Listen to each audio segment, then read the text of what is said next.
D-backs trying to mess with Texas. We're in Arlington, where a win tonight would give the Diamondbacks a clean sweep of this quick two-game visit against the Rangers.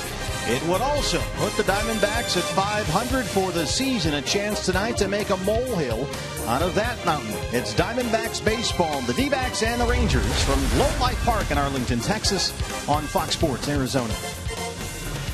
And good evening from Globe Life Park. Welcome to the broadcast. Steve Berthume, Luis Gonzalez along the way. One game under the 500. We have been here many times lately, Diamondback fans, so we won't talk about that too much here tonight. Hopefully, this is the night they're able to climb that mountaintop. What we will talk about, Gonzo, is this Diamondback offense rolling right now.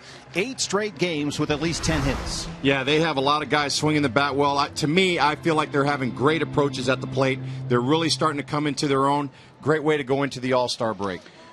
The pitching matchup tonight, Matt Harrison, the lefty, goes for the Rangers coming off spinal fusion surgery. This is his season debut. And for the Diamondbacks, it's Jeremy Hellickson. Gonzo, outstanding last Thursday against the Rockies. Well, he really was. What he did, he had great command of his pitches, kept the ball down in the strike zone. There you see a couple swings and misses. He needs to be effective today. Robbie Ray set the tone yesterday. Let's see if he can pick it up today. Carry that momentum out of Texas and into New York against the Mets over the weekend. It's Harrison and Hellickson, the pitching matchup. Diamondbacks trying to make it 2 in a row here over the Rangers. Can they stay hot in the Lone Star State? Make it 2 for 2. First pitch coming up. Well, it's Diamondbacks baseball against Fox Sports Arizona.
Brought to you in part by Cox Gigablast. How will you live the gig life? By Lone Butte Casino.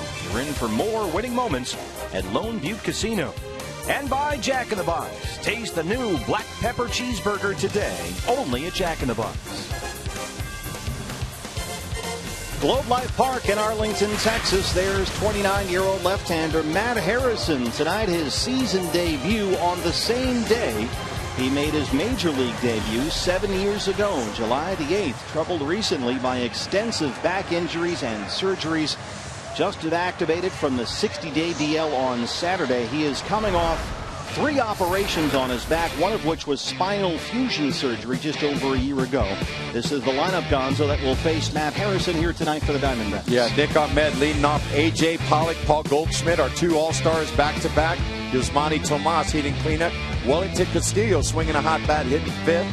David Peralta in left field hitting 6. Aaron Hill doing the DH tonight for us. Jake Lamb at third, and Cliff Pennington getting the start today at second base.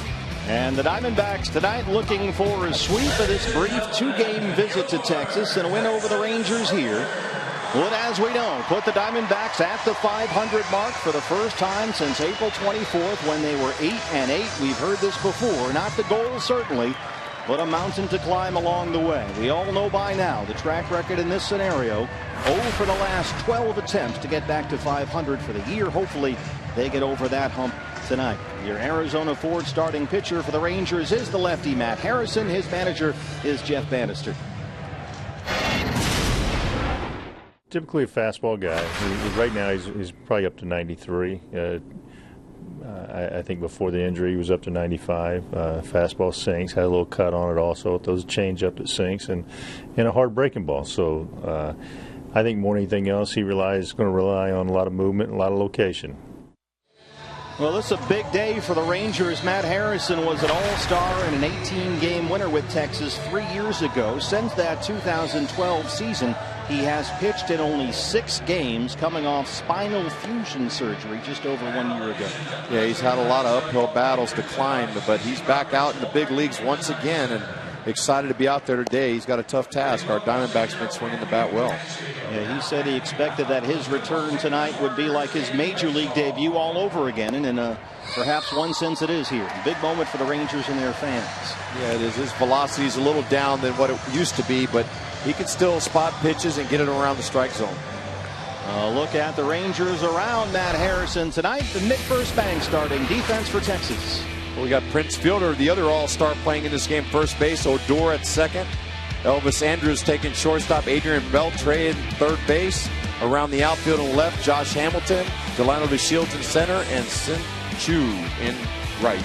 Rangers have lost 7 straight games here at Globe Life Park. 12 of their last 16 overall. They are 2 under 500 for the first time since the end of May. Really struggling right now. Diamondbacks a chance to sweep 2. And head off to New York against the Mets this weekend with a little 2-game winning streak. Alan Porter is our plate umpire. Nick Ahmed will lead it off.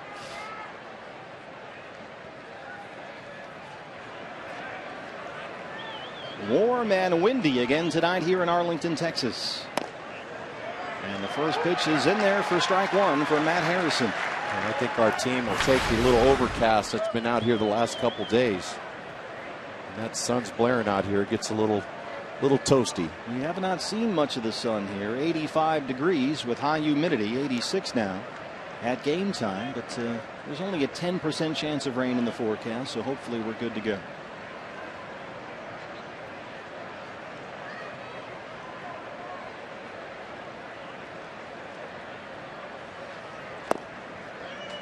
A ball and a strike to Ahmed.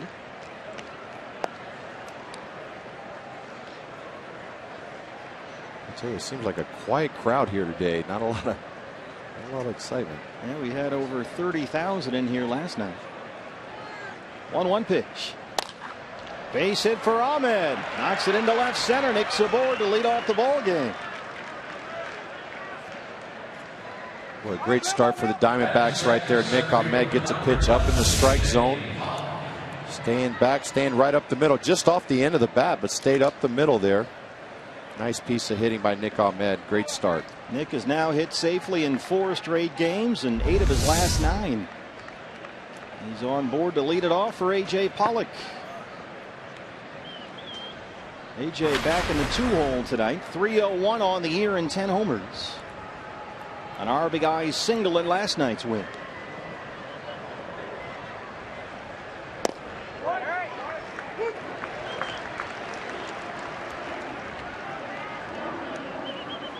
What the left-handers do here with Coach McKay at first base, they try to neutralize the running game. They know the D-backs like to run. Nick Ahmed leading off at first. And it's at this point that you wonder if Harrison, off this long layoff, maybe the game speeds up on him. And he has trouble getting his emotions in check. That's a key for him here tonight, making his return after more than a year off. He said the hardest part was getting back into baseball shape. He's passed all the tests, clearance to get back out there on the mound.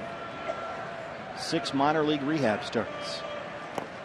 That's in the dirt. It's 2 balls and a strike. Well, I think it happens every offseason. You see every player, they're working out hard, but once they get to spring training, it's a different type of adrenaline and emotions that you go through out there. You still have that first week of soreness when you're out there. Put them in game speed. It's totally different. 2-1 pitch. They'll keep Ahmed close over there. Yeah, the Texas rotation has been severely hampered by injuries this year. That's been the story the last couple of seasons, in fact. Harrison tonight is the 10th different starting pitcher used by the Rangers this year.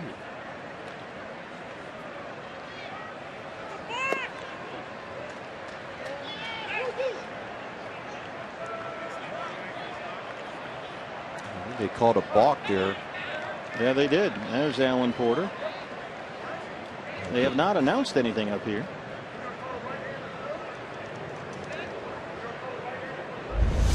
Maybe he didn't stop when he came set.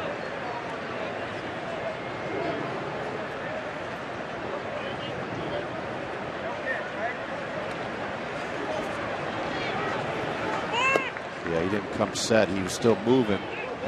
It was called after the pitch, in fact. A very late balk call. So Ahmed moves up to second, and that's a no pitch, so it's still 2-1.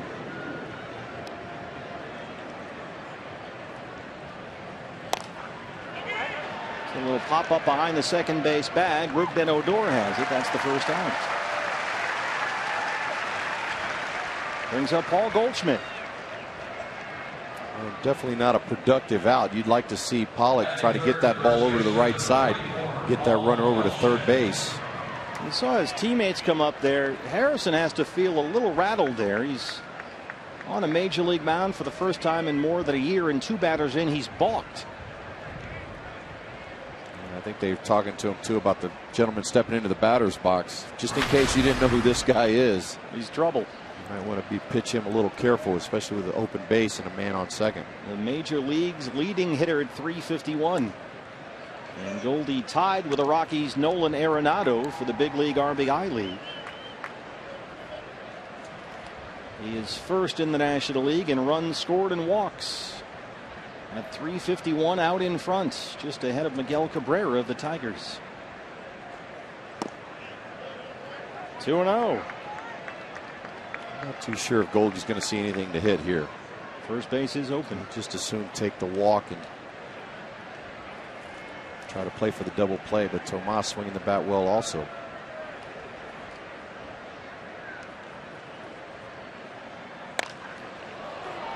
High fly ball right center field to Shields and Chu. Delino to Shields. Shin-Soo Choo cuts in front of the center fielder and takes it for the second out. Well, you got a rookie center fielder out there, Gonzo. Yeah, and that's a pitch right there Goldie wish he had back. That was just a hanger. I mean, he's the center fielder. He's the captain out there, right? He's calling for it. Yeah, more times than not, if the center fielder's calling the ball, that's the guy you want to have taken, especially him coming around it, knowing he's got a possible throw to third base. So 2 outs. Ahmed still at second, and the batter is Yasmani Tomas. Tomas 316 and 5 homers.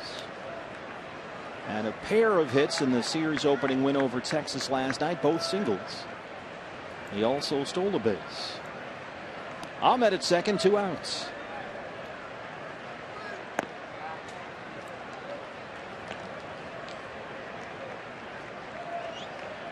You can see Tomas. He comes to the ballpark a little more confident now and knows he's kind of set out there in right field. Doesn't have to worry too much about third base now that Jake Lamb's back. He had so much thrown at him in spring training. With the third base thing, that's a whole separate issue. But now it seems like maybe he's had the opportunity to really settle into a routine day to day. Yeah, and for him, he, like you said, a lot of different things, language barriers and some other things. And the good thing about the guys on the Diamondbacks team, they've really wrapped their arms around him and adapted to him, and he's done the same back. 2 balls and a strike.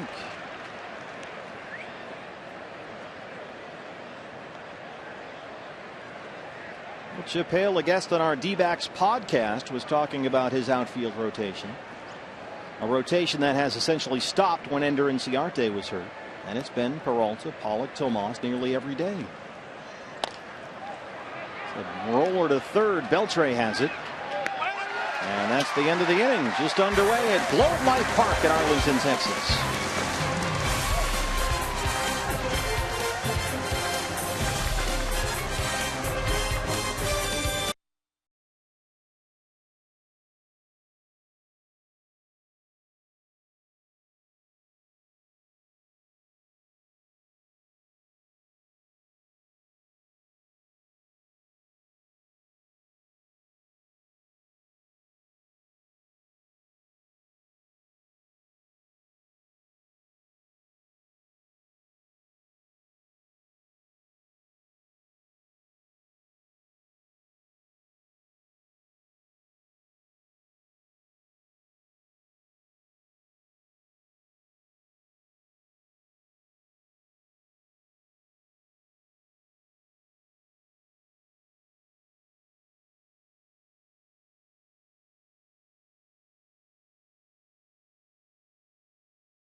And the 28-year-old right-hander, your Arizona Ford starting pitcher for the Diamondbacks.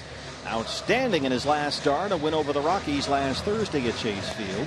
His catcher tonight, Wellington Castillo, who spoke with Jody Jackson. Just keeping the ball down, working ahead on the count, and everything will work out. Change-up is key for him? Change-up is his pitch, but I think his fastball will make his change-up better. Well, Gonzo, it's been the fastball, location with Hellickson, and then, of course, the changeup of the curveball. Yeah, and I agree with Castillo. I think his key is keeping that ball down. When he elevates those pitches, it can go a long way, especially against an offense like this with a lot of left-handed hitters. Looking for his 7th win on the year. You see the ERA there, just a tick over 5. Jeremy has won 5 times in his last 8 starts. Delino DeShields leads it off for the Rangers.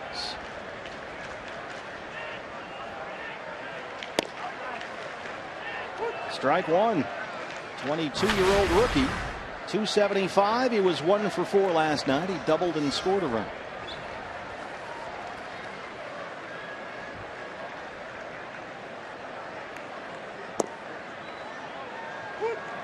Ellickson quickly ahead 0-2. He gets the strike call there from Alan Porter.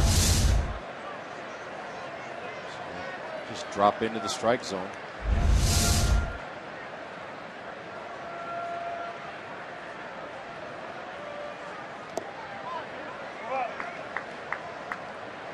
Breaking ball for Hellickson. Well, he's another guy. He's got to get into a rhythm in the game. He gets in a rhythm, then the defense behind him. That's something Dave Stewart talks about all the time. Pace out there. How's his pace? Missed inside. It's even 2-2. Well, you're going to have those pitchers that work a little bit slower than others, but more times than not, you're going to see that those are the guys that players make errors behind them. The guys that work fast, they usually have the better defense because they're anticipating balls being hit to them, not having to stand around. It's full. 3 balls and 2 strikes. There's Dave Stewart. The GM is on the trip with us. Stu had the same reaction we did on that pitch. Just off the plate. Looked like it was good enough to be called a strike. 3-2 pitch. Reaches out and lifts it in the air to Yasmani Tomas. 1 away. The lineup for Jeff Bannister's Texas Rangers, again, Gonzo, left-hand heavy. That worked in Diamondbacks' favor last night. Maybe not so much tonight. Yeah, you just saw Delano DeShields fly out to right. Shin-Soo Choo nailed it in right field. Prince Fielder, the all-star, hitting third. Adrian Beltre suffering a thumb injury, but he's in there today hitting cleanup. Josh Hamilton been out there with a sore hammy, hitting fifth. Mitch Moreland, the DH tonight. Elvis Andrus at short. Odor. And the last hitter is Chirinos catching. Here is Shin-Soo Choo. First pitch swinging, foul back here. I like the simple fact that our pitchers, you're seeing it here again with Hellickson, first pitch strikes going after guys. Same thing yesterday with Robbie Ray. Caught up to him a little bit later on in the game. The other team made adjustments, the Rangers did, but as long as they're pitching ahead and getting that first pitch strike, usually works out well. Yeah, Robbie Ray was the king of the first pitch strike last night. He was outstanding. The numbers on Robbie: 2 runs, neither one was earned, 4 hits in 7 2/3. 1-1 to Choo. Shin-Soo Choo hitless last night, although he did drive in a run with a sacrifice fly. Just under 230 this year with 11 home runs. Switching it up today. He's going with the high Sox. They are trying to change their luck in this ballpark. They just cannot win here. Pulls that one foul. Texas just 15-23 here at Globe Life Park this season. Milwaukee, the only team in baseball playing worse ball at home. Bannister's club does all right on the road, but boy, for whatever reason, it just hasn't worked in this ballpark this year. You're exactly right. From first to 29th. How about that? Second to worst.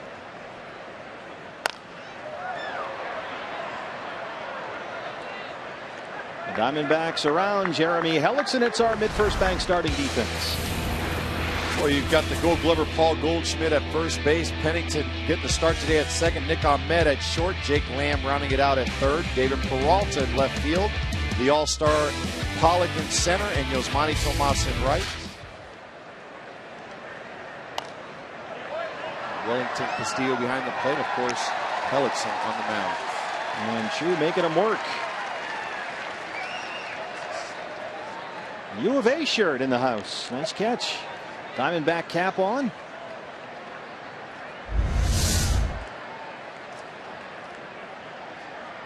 Seventh pitch of the at-bat coming up. Know how to play ball in Tucson. A little bit. Missed away, and it's even. 2 balls and 2 strikes. Ran into a number of Diamondback fans here before the broadcast. Many were coming up to the booth to say hello to you, which was always nice. Holding court, there they are. Spread out all over the park here. Hellickson gets the strikeout. 2 down. Nice pitch by Hellickson right there. Breaking ball down in the strike zone. That big curveball has been so effective for him lately. Now with the bases empty and 2 outs, he'll work to Prince Fielder. Well, the tough part for the hitter is the velocity that he throws it. He takes a lot off of that breaking ball, and they see it hanging up there, and then it just falls right off the table. Shift is on against Prince. A ball outside. Fielder 344. 13 home runs, 50 RBIs. Tied with Jason Kipnis for the American League lead in hits. He is the Rangers' only all-star, their lone star, you might say, here in Texas.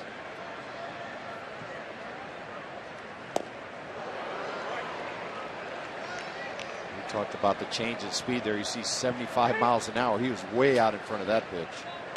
And if that stuff is working for him, I imagine you'll see more than one swing like that tonight. Prince last night 0 for 3 with a walk.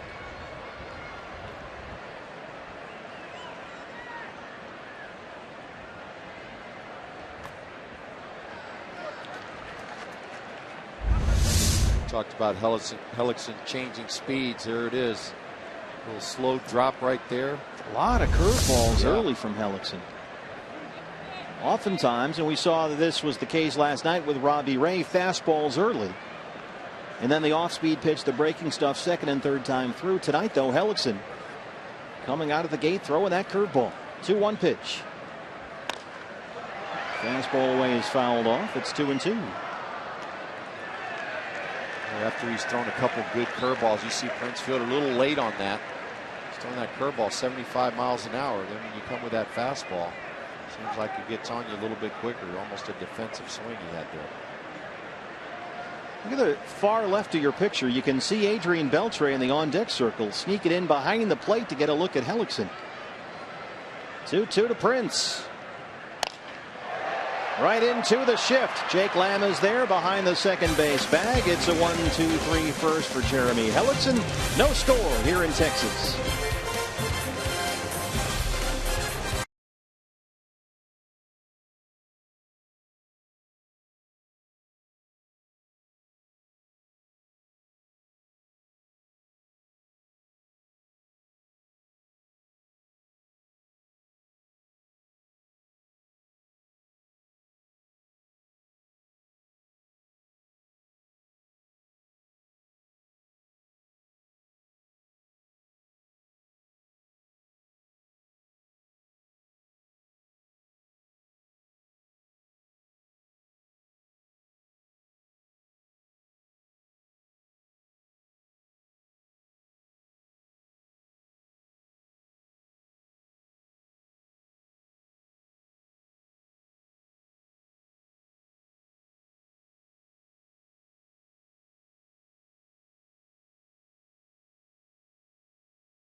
Time for you to tweet us your strongest fan photo, fans. Use the hashtag AZDataStrongFan.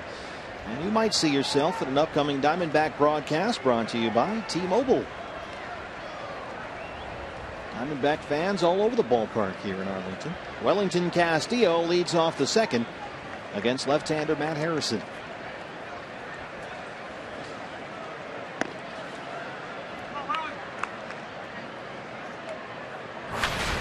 Castillo 217 for the year with 6 homers.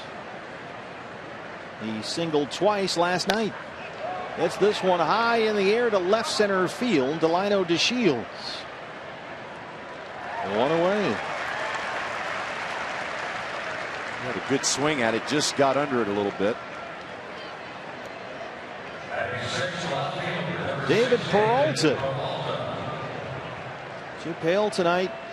Well, he's got to play Peralta. Doesn't have a whole lot of other options there in the outfield. But Jake Lamb is in there at third base as well. So he's going with the lefties tonight against Harrison. Yeah, and you know what? For me, I think it's great for these guys to face some left-handers because it keeps your front side closed. Sometimes you get in a tendency as a left-hander here, you face a lot of righties and don't see the lefties once in a while. It really throws you off. You start getting into some bad habits. David just under 270 with 7 homers. Look out. Harrison a little rusty. I think he tried to throw that curveball. It just rolled right out of his hands. Couldn't get a good grip on it. So what is the key for David against a left-hand pitcher? I think for him and a guy like Lamb is just to kind of keep your front side in. Don't try to pull off that ball. Just try to stay to the middle of the field. Although the shortstop is playing, Elvis is kind of playing him up the middle. You still got to try to use the middle part of the field. 3-0 pitch. There's a strike. Front side in. What does that mean exactly? Just keeping your front shoulder, and for him being a left-handed hitter, it's his right shoulder. You don't want to kind of pull it off. pull off the ball. And when you're swinging good as a left-hander, you shoot that ball into left center field. A 1-out walk for Peralta. Another good at bat for David against a left-hand pitcher. I think what we've been doing good yesterday and once again today to start the game, we're getting runners on base. Just looking for a couple key hits in a row. Aaron Hill, the DH, 220 and 4 homers. A very patient approach. We saw that work last night. Yvonne Gallardo walked 5. And there's a strike to Hill. Chip Hill, talking about the lineup before the ball game today, said they went around and around. Turner, Ward, Glenn Sherlock, even Tony La Russa involved in the discussion. And they decided Goldie, with 2 days off this week, didn't need to DH tonight. They liked Aaron Hill against the lefty here. And so Aaron's in the lineup as the DH. They thought about DHing Tomas, he said, maybe putting Pennington in the outfield, but in the end, this was the easiest way to go. So it's Lamb at third, Goldie at first, Tomas in right, and Aaron Hill as the DH. Aaron down 0-2.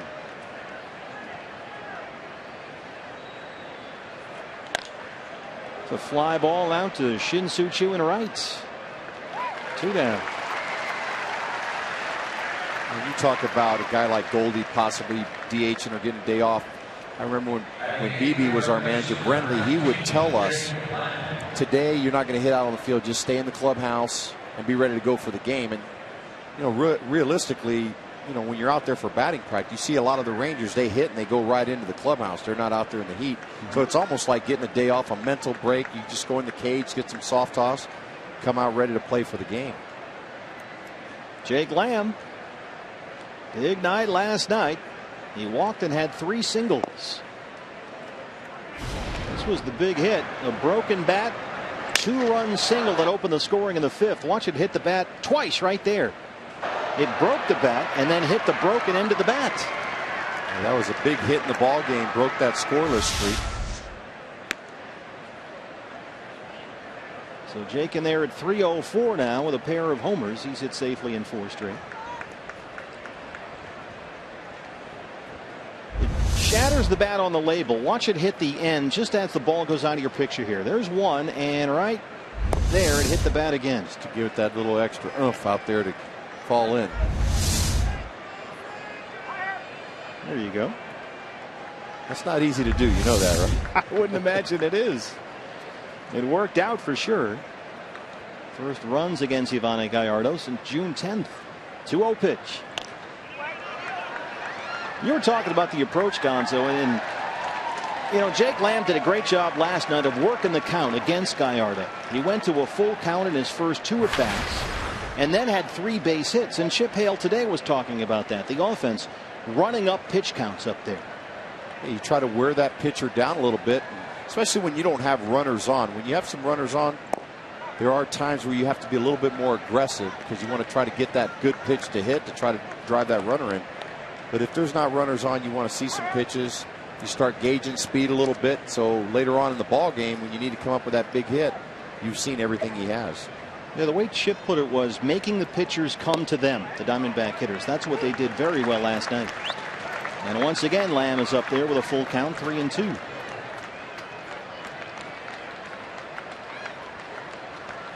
And we saw Jake lay off a whole bunch of pitches, especially curveballs from Gallardo that we used to see him swing at. And it really worked out in his favor. 2 outs, 3 balls, 2 strikes. Peralta will be off from first with a pitch. Fielder plays behind the runner down there. There goes the runner, and it's a ground ball in the hole by Odor. Peralta on the run. He'll get third. And it's another base hit for Jake Lamb. Jake Lamb has now had singles in 4 straight at-bats. Well, I tell you, the more and more you see Jake Lamb hit in a big league ball game, you realize what a special type of player this guy is. Lefties, righties.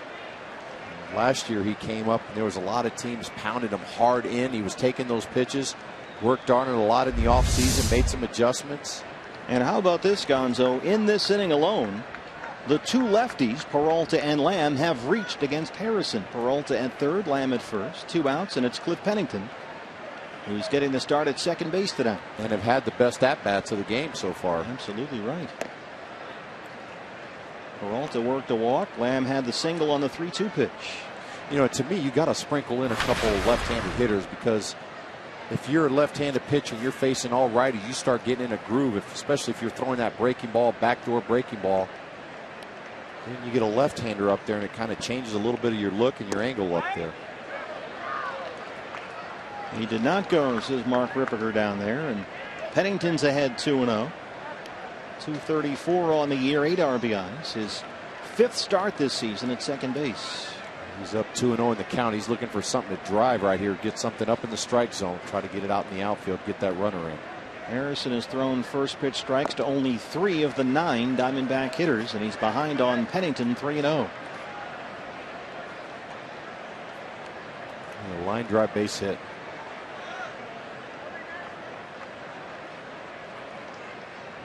Third 3-ball count in this inning for Harrison. That's in there for a strike.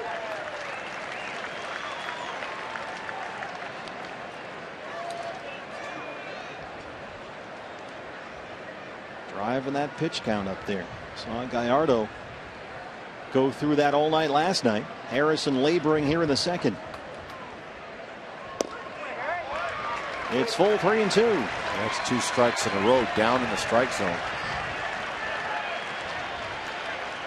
22nd pitch of this inning coming up.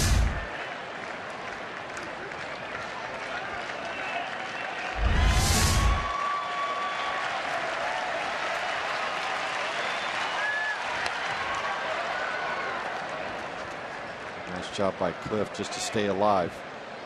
Cliff, of course, a switch hitter. He's had only 10 plate appearances all year, batting from the right side against a lefty. 1 for 6 with 3 bases on balls and a sacrifice fly. 7th pitch of the at-bat on the way.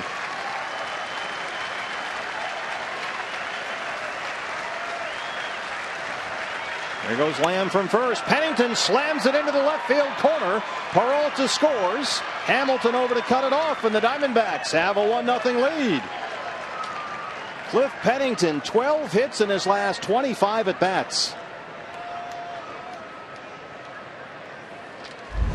Nice piece of hitting by Cliff Pennington. 3-2 pitch, knows he's going to get a fastball right there. Right down the middle of the plate, shoots it into the left field corner. Boy, nice job by Jake Lamb, too. Great jump, running on the pitch.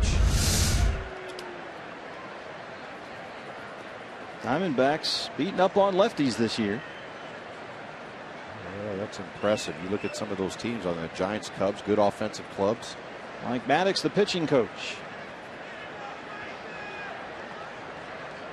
And as we learned last night, you want to get into this Ranger bullpen. It's not a good group back there. It's looking pretty good already. Got him pitch count already to 37. And he can't be. He's going to be on a pretty short leash tonight. So here's the leadoff man, Ahmed. Lamb at third, Pennington at first, a run in. Nick singled his first time up.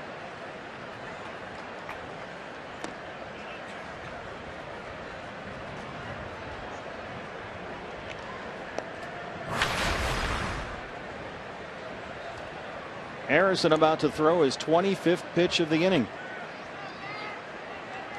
So far, 19 balls, 19 strikes.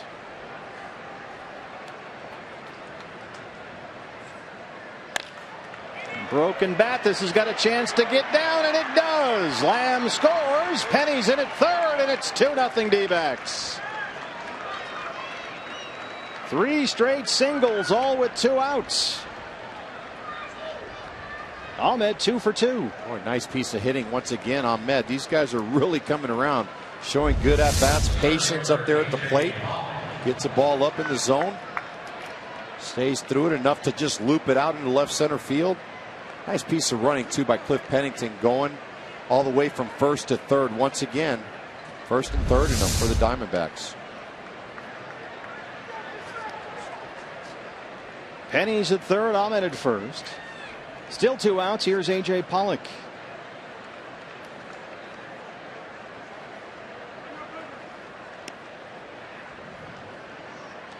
Fans, anytime the D-backs score 5 runs or more, Taco Bell is giving away 3 free tacos with the purchase of a large drink between 4 and 6 p.m. the following day at participating locations. We are well on our way to those tacos. Brenly's going to be jealous. He hates to miss tacos. There's the strike.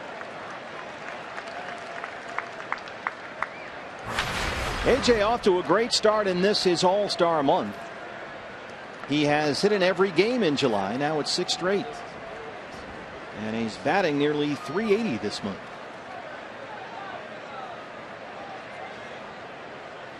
How about that? Pretty good AJ numbers in July.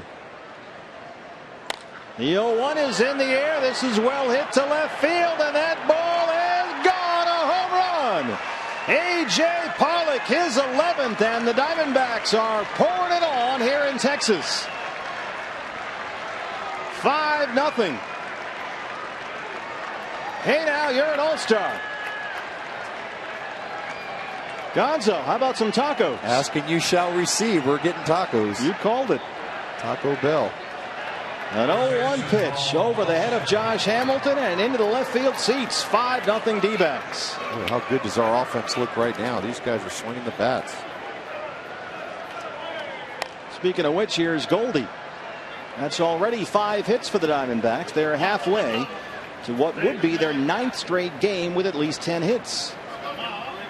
393 feet on the Pollock homer. The 0-1 to Goldie. And the Rangers bullpen starts to get busy. Or more importantly, the Rangers had a tough series, the last series against the Anaheim Angels. And when you got a team down, you got to step on their throat right here and try to get some more runs. Anthony Bass warming up. 30th pitch of the inning right here. And it's in the seats.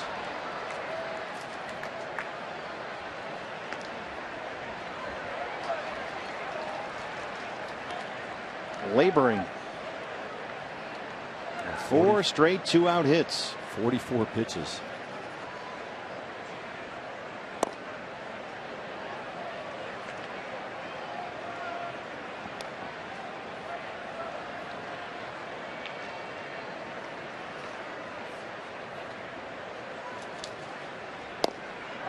He strikes out Goldie, but the Diamondbacks get 5 in the second. Cliff Pennington starts it off, a 2-out single. Nick Ahmed follows a 2-out single. And then A.J. Pollock, a 3-run homer, his 11th of the year. It's 5-0 Diamondbacks in Texas.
Over to him.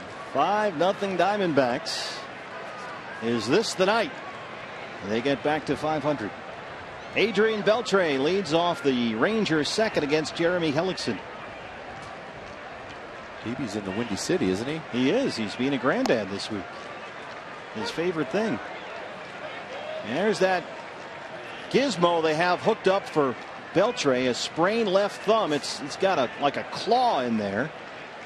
And it's almost like styrofoam padding under that thumb. It's the bottom hand. And it's not affecting him on this one. High and deep toward the left field corner, but that one is drifting foul.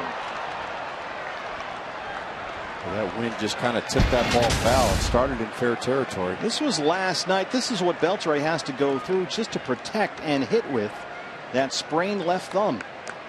He missed 19 games, came back from the DL on June 23rd. And there's no other way to put it. It hurts. And they're trying to manage the pain. They need his bat in there, and he wants to play. Oh, not only that, but his bottom hand isn't completely on the bat. So that's got to feel strange to just have half your hand on the bat. Doesn't stop this guy from hitting. It's a little pad when he throws the bat down and runs up the base, though. The white pad thing comes out as well. I saw that. And the bat boy has to go pick it up. Now, since he's come back from the DL, he's hit under 200 with only 2 extra base hits, so the power is not there. After he injured that left thumb May 31st. Watch the bat and the pad. There it goes. First hit for the Rangers. Brings up Josh Hamilton. There it is.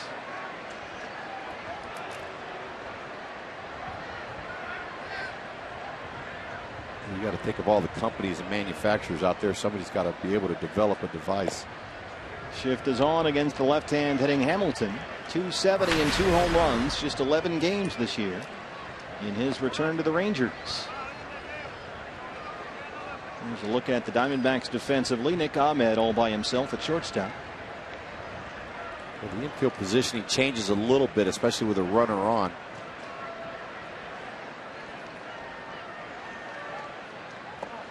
It's up to Jeremy Hellickson now to try and get that shutdown inning. A leadoff single by Beltre, and he's behind on Hamilton 2-0. There's a runner on first base. You see Pennington, the second baseman. When nobody's on, he's usually playing short right field. When they got a runner on base, he's playing right at the cut of the grass in the infield.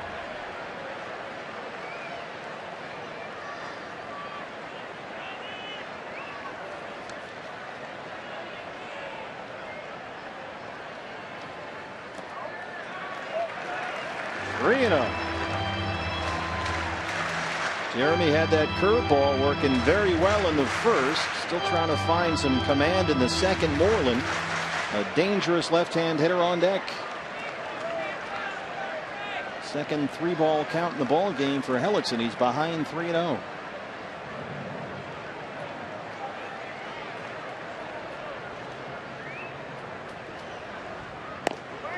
Nothing close for Hamilton.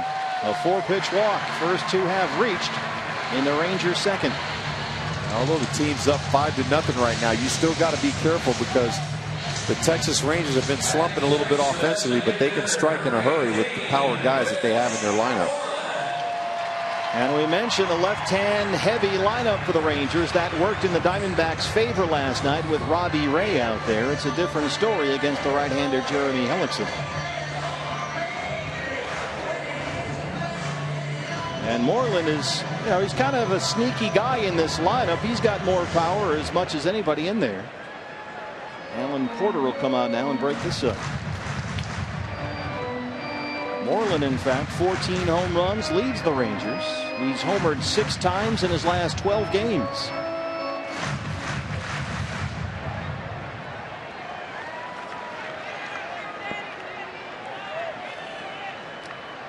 Beltre at second, Hamilton at first. Hellickson's desperately looking for a ground ball right here, trying to get a double play. Moreland 291. He singled last night. He was 1 for 4.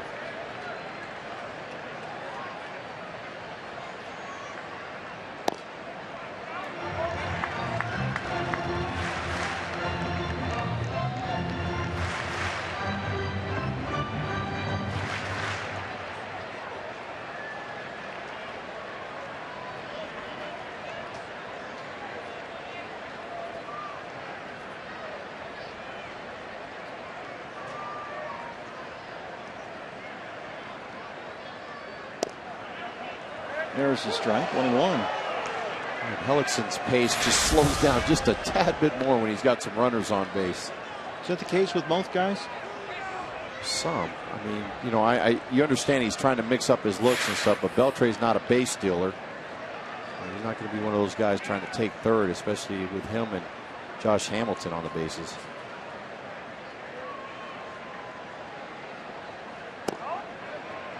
This is again 2 balls and a strike.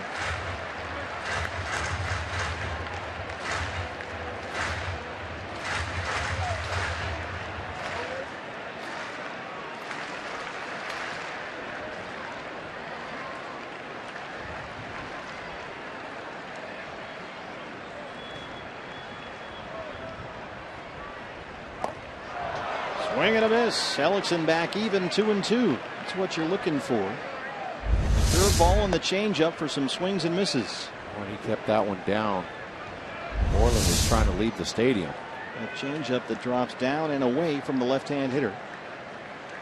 Jeremy has struck out at least 6 batters in 5 of his last 6 starts. Outstanding last time out Thursday against the Rockies. 2-2 pitch. There's the ground ball he's looking for. Pennington, can Ahmed turn it? They get 2. A big double play ball there behind Jeremy Hellickson. And Beltre's in at third with 2 outs.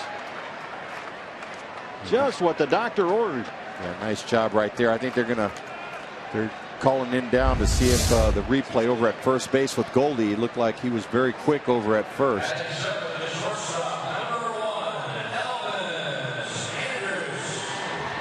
And there will be no challenge from the Ranger dugout. Boy, nice job by Hellickson to come back there. This could have got real ugly. That was a big one. After he was down 2-1 in the count. Comes right back. And now with Beltre at third and 2 outs, he'll work to Elvis Andrus, the shortstop.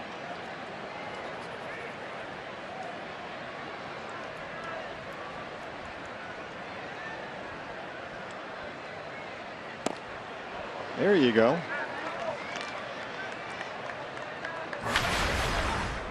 Big difference with Jeremy this start to last start. Last time out against the Rockies, all fastballs early. This time the breaking stuff, the off-speed stuff the first time through. Changing up the look.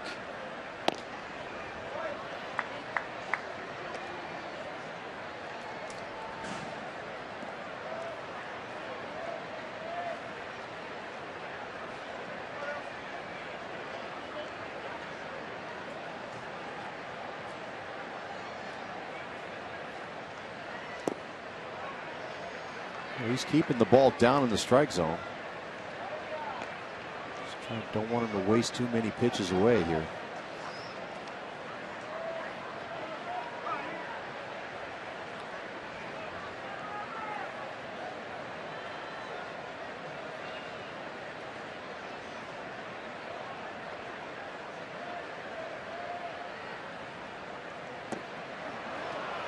Again, Andrus hasn't come close to touching that pitch.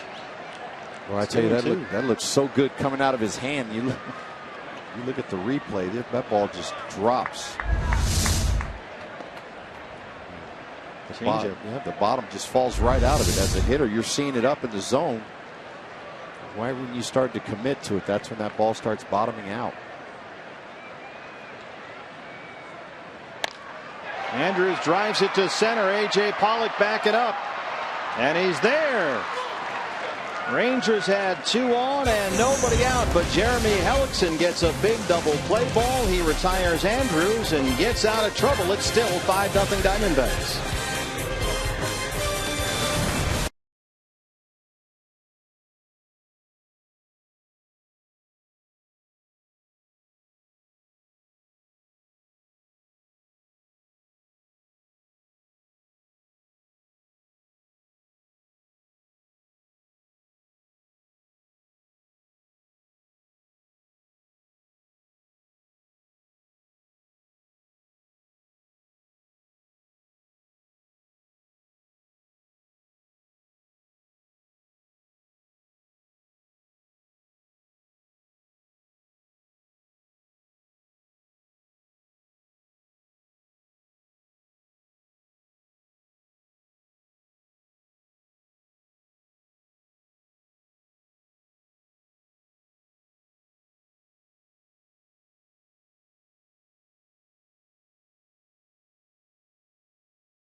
Luis Gonzalez and Jody Jackson with you. Diamondbacks lead at 5-0 as we open up the third inning. Yasmani Tomas, Wellington Castillo, and David Peralta 4, 5, and 6 against lefty Matt Harrison.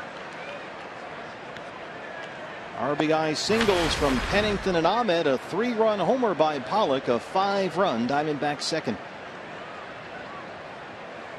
Tomas grounded out his first time up.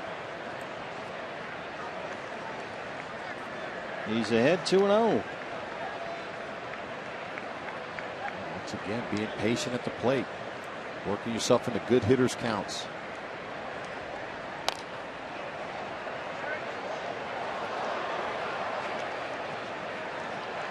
Harrison about to throw pitch number 50. This is not what he or the Rangers had in mind after his highly anticipated return from spinal fusion surgery just over a year ago.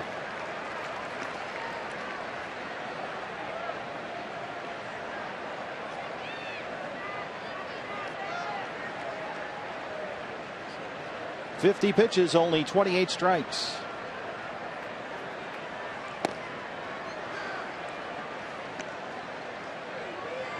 Hey fans, when the D-backs win, you win at Papa John's. The day after every D-backs win, you get 50% off your regular menu price online order at Papa John's. Enter promo code D-backs50 at papajohns.com. As Yasmani Tomas walks to lead off the third. Second walk issued by Harrison. We're trying to get the whole valley fed. Keep winning games. Tacos, pizzas, we got it all. Anthony Bass was throwing in the second inning. He's back up now with the Ranger bullpen. Wellington Castillo flied out his first time up.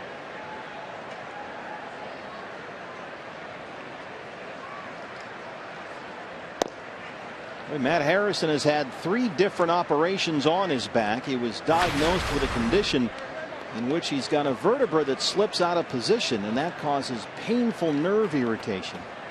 Spinal fusion surgery last June, and was not able to even begin pitching in a minor league game until just over a month ago. So it's been a long road back. He spent much of the early part of this season working out in Arizona at the Rangers facility in Surprise. This guy was a key part of their rotation on some very good Texas teams in 2011 and 2012. Won 14 games for their World Series team. Started 2 games in that series against Tony La Russa's Cardinals. 2-1. And then the following season he was an all-star. Won 18 games. Made 32 starts. And was Texas's opening day starter 2 years ago. But since then he's made only 6 starts in 2.5 years. He's been sorely missed.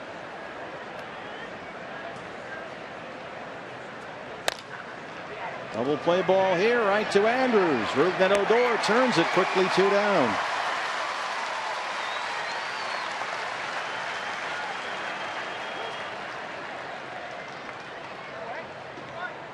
Let's take a look at our Valley Honda keys to the game today.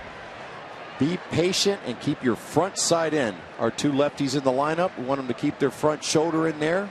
Stay to the middle of the field. Both of them have had good at-bats. Lamb and Peralta their first time up. And be patient. We've already got the pitcher 56 pitches into the third inning. Yeah, the bullpen was busy in the second. You mentioned Peralta and Lamb. David walked and scored his first time up against Harrison. Jake Singleton scored.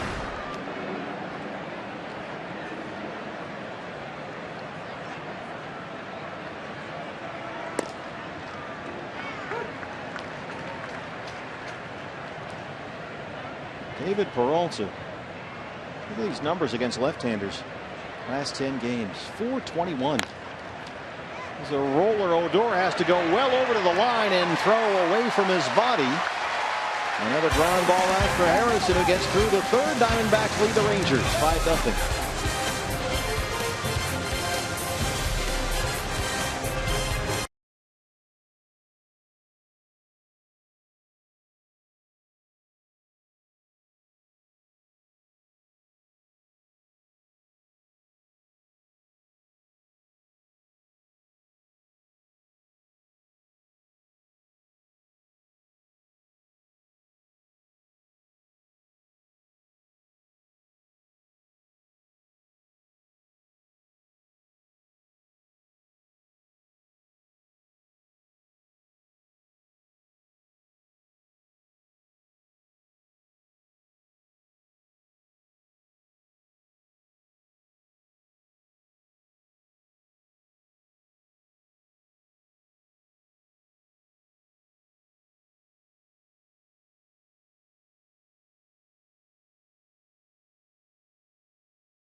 over the Texas Rangers, and it is TCU Day here at the ballpark. Texas Christian University. I'm alongside the head baseball coach, Jim Schlossnagle. 12th year there, second straight trip to the College World Series. How much fun is it to come out here? And you actually caught the first pitch thrown out by a Heisman candidate, your quarterback, Trayvon Boykin. Oh, it's great. We have a great relationship with the Rangers. John Daniels and Jeff Bannister, they're all, been so very good to us, and we enjoy getting a chance to come out here when we can, and obviously that's an honor for me to catch the pitch from what we hope is the Heisman Trophy winner. It'll be a fun football season. Let's talk some baseball, though, as TCU kind of stuck in the D-back system of late. Alex Young, your left-handed pitcher, second-round pick by the D-backs, 43rd overall. We've heard a lot of reports about Alex. We know how fantastic he was in the College World Series, but let me ask you, as a man who coached him, what makes him such a special guy and a future major leaguer? Well, he's just, he's really, really talented, as all these guys are. He kind of came into his own in his junior year, throwing 3 pitches for strikes. He always, we've led the nation in pitching 2 of the last 3 years. So it's honestly, we had Brandon Finnegan, who went straight to the big leagues, pitched in the World Series last year. Alex was a really good bullpen pitcher for us, but he eventually really, learned to command his fastball, great changeup, and he's always had the plus breaking ball. So he's a really, really good athlete. But don't tell him I said that. I know the D-backs are very excited about him, no question. Let me ask you about one more guy, Kevin Crone. Of course, his dad Chris was with us, a hitting instructor, and we know about CJ with the Angels. He's got 17 home runs at Visalia. Was recently, organizational pitcher of the month. Did you foresee this for Kevin as well? Oh, for sure. He's the all-time leading home run hitter in the history of the state of Arizona in high school baseball, and came to TCU, had a really good career. Our ballpark is not all that kind. We face the south wind a lot of days, so had he played anywhere else, he might have hit twice as many homers. But he's not just a power guy. He can really hit. He's a good first baseman, especially for his size, and he's a great teammate. I'll let you do a little recruiting. My final question. The D-backs, I think, only picked a handful of high schoolers. They went overwhelmingly college. You really cannot duplicate that experience you get in college, can you? And I mentioned your 2 straight trips to the College World Series in Omaha.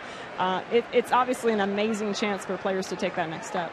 Well, obviously, I'm very biased, and, professional baseball does a great job, but I think there's a reason that there's twice as many players in the big leagues from college as there are from high school. There's a lot of reasons, and mainly to do with maturity and being able to go out when you're 21 years old and handle the rigors of minor league baseball versus doing it when you're 18. But, it's up to each individual player for sure. But I certainly feel good about the college route. Jim, thank you for the time. Appreciate it. And congrats on a great season. Best of luck next year. Thanks for having me.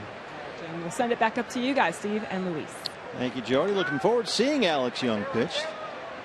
Left-hander, that was the Diamondbacks' second pick in the draft this year. Yeah, we're excited to get him into the system, get him out there, start getting him, throw some games for the D-backs. It was announced yesterday that the Diamondbacks have agreed to terms with Alex Young. Rougned Odor led off the 3rd with a single against Jeremy Hellickson. 1 ball, no strikes to the catcher Robinson Chirinos. With Odor at first, nobody out.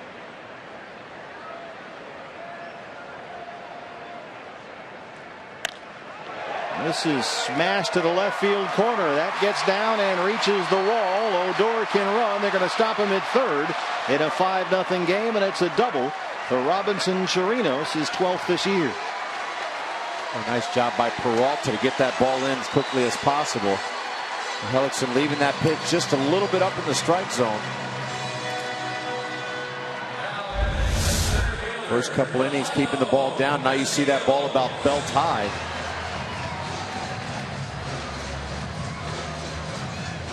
Got to get back to keeping that ball down. Well, the first 2 reached against Hellickson in the second after he was staked to a 5-0 lead. A single by Beltre, a walk to Hamilton. And now to open up the 3rd, base hits by Odor and Chirinos have put Rangers at 2nd and 3rd, nobody out. And it's the leadoff man, Delino DeShields. DeShields flied out his first time up. He's 0 for 1.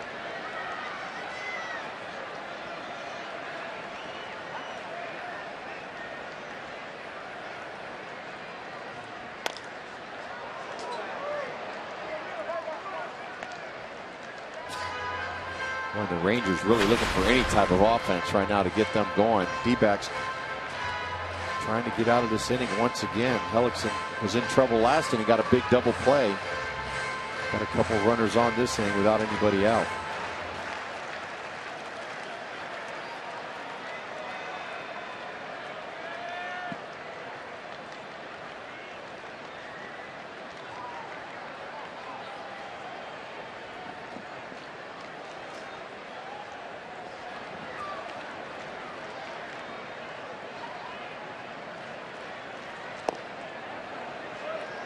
Well, one thing that Chip Hale has said in talking about Jeremy Hellickson is that he believes Jeremy has done a very good job this year pitching with a lead. In fact, maybe better than any other pitcher on the staff. Because he says Jeremy, when he's got the lead, doesn't pull back and pitch more conservatively. He keeps pitching like it's a close game out there, which is something that gives Hellickson the veteran presence on the staff. Broken bat right to Lamb. That's a fair ball. They have one play. The bat's all the way out there in left field. Boy, nice job by Hellickson right there, just getting that ball hit over to Lamb at third base. And the runners can't advance. That's a tougher play than it looks for Lamb, because you're looking at that bat coming right at you. He's got a bat, a ball, and a base runner all right in front of him. Absolutely. This is the angle that he's looking at it coming. Odor back quickly, and they settle for the out at first. Here's Shin-Soo Choo. Struck out his first time.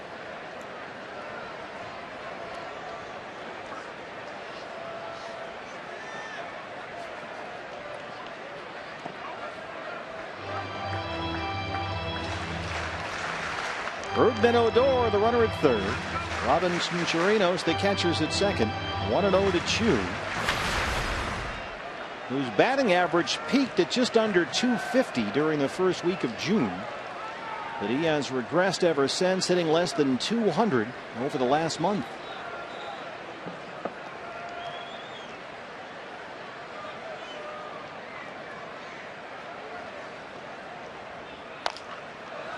A roller to Goldie. Odor will score from third. Chirinos moves up. They get the out, but the Rangers get a run. It's 5-1.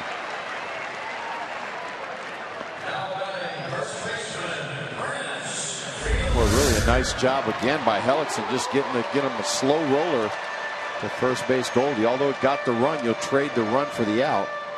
Try to minimize the run scoring. So Chirinos is at third, 2 down in a 5-1 game, and here's Prince Fielder. Prince lined out to Jake Lamb his first time up. The shift was on, and Lamb is. Well, Lamb is over there. They've got a new look now to this shift. Prince tries to hit away from it, but knocks it into the seats. Yeah, they usually have Jake Lamb where Nick Ahmed is standing right now, which is just behind the second base bag. But with a runner at third, they'll keep Lamb over there and move the shortstop to the first base side of second. Yeah, that's just to try to keep that runner at third a little bit closer to the bag, just in case there's a wild pitch or pass ball.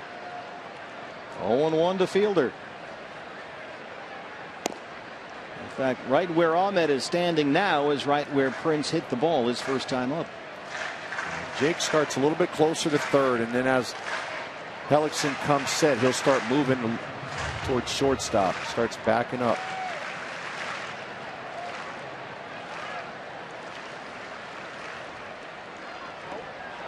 Flails at the 1-1.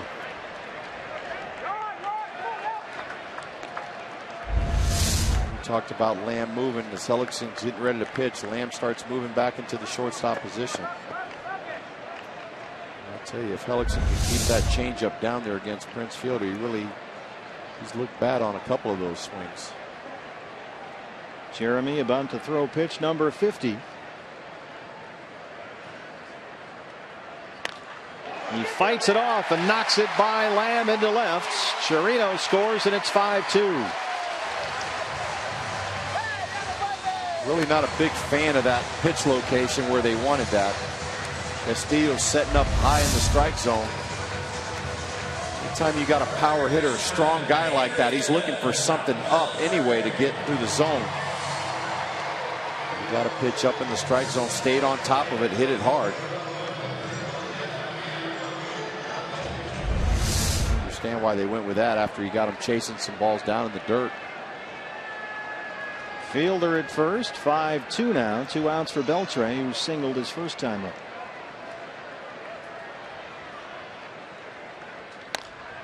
Lifts this in the air along the right field line. Here comes Yasmani Tomas, still running, and he can't make the sliding catch. That's a fair ball. And fielders in at third, Beltre at second.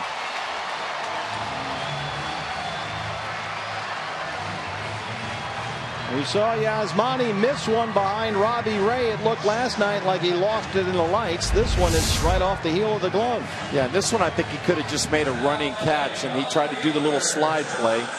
Hits off the heel of his glove.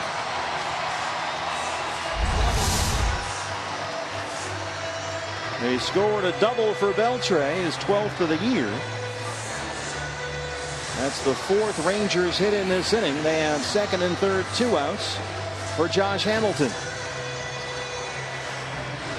And I think if he had the opportunity to make that play all over again, he would have just caught it standing up and kept running right through the line.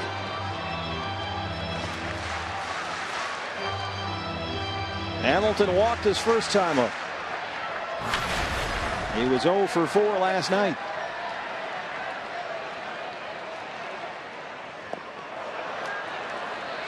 And there's that pitch he needs to continue to throw that one, especially to those big power hitters.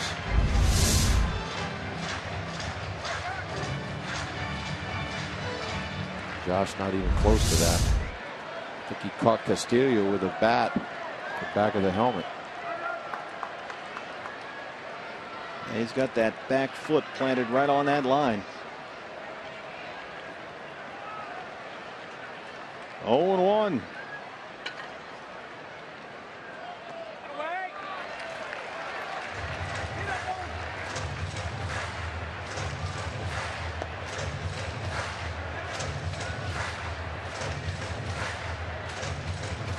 There it is.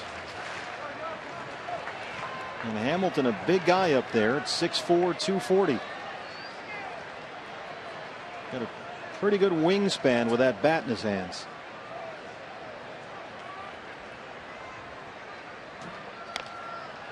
Knocks that into the left field seats, and it's 1-2. He hits back in the batter's box, trying to get every 1/10 of a second you can get up there from the pitcher and push the catcher and the umpire back a little bit. I know you got a runner at third, but in a 1-2 count here, you try and get him to chase something, a curveball or a changeup down. I'd throw that curve or changeup. He's been effective with it, and trust your catcher to try to block it. Keep it in front, as long as you got to keep the ball down, especially against this guy. Bounced one up there. 2-2. That's okay. You got to have enough confidence in your catcher. He's going to be able to block that.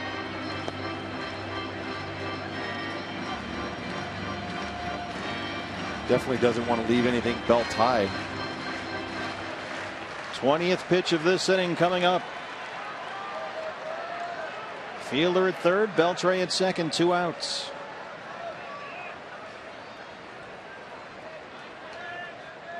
Got him. Jeremy Hellickson strands 2, but the Rangers get 2. He fans Hamilton with runners on second and third to end the inning. We go to the 4th. Diamondbacks lead it 5-2.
Here it's 5-2 Arizona as we start the fourth. Aaron Hill leads it off against Matt Harrison. Jeremy Hellickson, a 20-pitch third. Rangers got a 2-spot up there, but he's able to keep it a 5-2 ball game.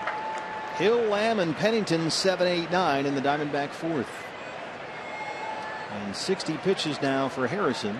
Only 33 strikes. Anthony Bass up again in the Ranger bullpen. Warren Hellickson did a great job in the second and third. He could have been a lot worse damage. He's been able to get out of the last 2 innings, really with minimal damage of only giving up 2 runs. It could have been a lot worse. Well, we had the ball go off the glove of Tomas that should have ended the inning, but he got that Moreland double play ball in the second that was big, and then the Hamilton strikeout to end the third. So he's come up with some big pitches when he's really needed them. 2 balls and 2 strikes on Aaron Hill. Aaron flied out his first time up. He's 3 for his last 27 at the plate.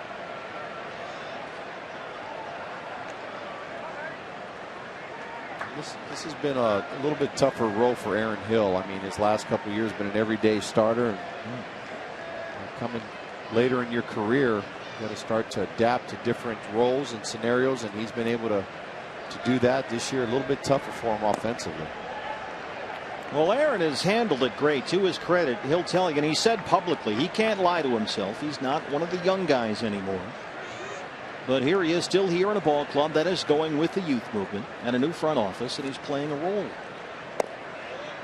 He is, and he's been a good leader for this team. A leadoff walk, third walk issued by Harrison.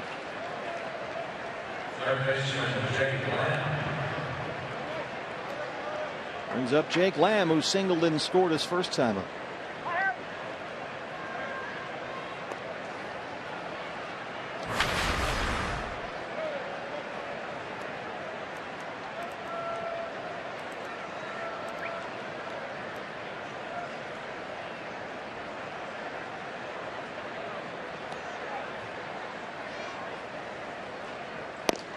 Rangers have the shift on for Lamb. They overload the right-hand side.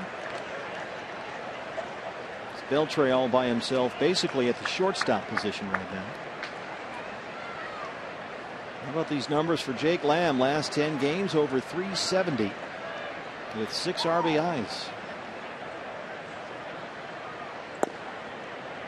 I'm telling you what makes a difference for a guy like Jake Lamb coming to the ballpark, especially a young player, knowing that you're going to play every day. Especially against a lefty, I would think. Absolutely. You know you're going to be in there. You start preparing yourself mentally at the hotel or at home before you get to the ballpark. When you wake up in the morning, a professional ball player, you start preparing for the matchup that you're going to have later that evening. And if you don't know if you're facing a certain guy or playing that day, it really throws a wrench into your routine. Harrison about to throw pitch number 70. Well, Jake had very little experience last year against lefties, only 22 at bats in the big leagues. So this is still a very new process for him at this level. Not only that, but it's tough for a guy that's, you come through the minor league system, you're a prospect, one of the top players in the organization, and you come up here and you don't play every single day. And these guys are used to running out there. It didn't matter who was pitching in the minor leagues. They were hitting third or fourth in the batting order, and they knew they were going to be out there. Harrison 70 pitches, only 37 strikes. 2-2. This is in the air out to left. Hamilton broke back. Now he comes in. And that's the first out in the fourth.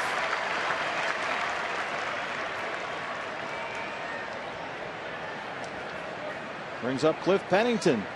Cliff had an RBI single back in the second. Diamondbacks got 5 in the second. RBI singles from Pennington and Ahmed. A 3-run homer by A.J. Pollock, his 11th of the year.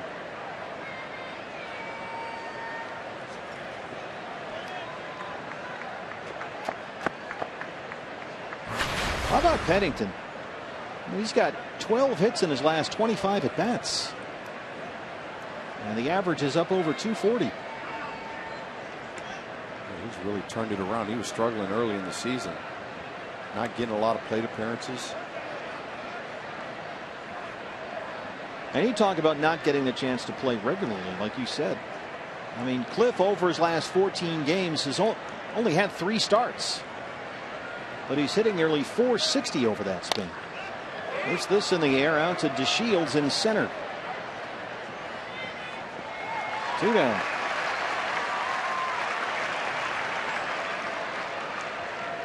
Here's Nick Ahmed, the leadoff man tonight, 2 for 2. Shortstop Nick Ahmed.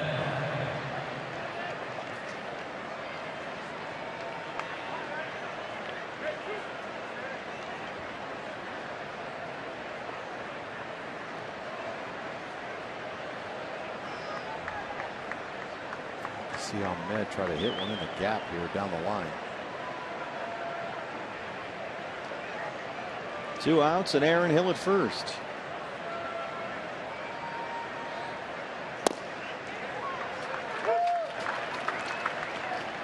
Ahmed's another guy. It seemed to me like he struggled a little bit early in the year, hitting down in the order. Got out of the gates a little slow. Now that he's been put in the leadoff spot or hitting up in the order, see a little bit more confidence in him when he goes to the plate.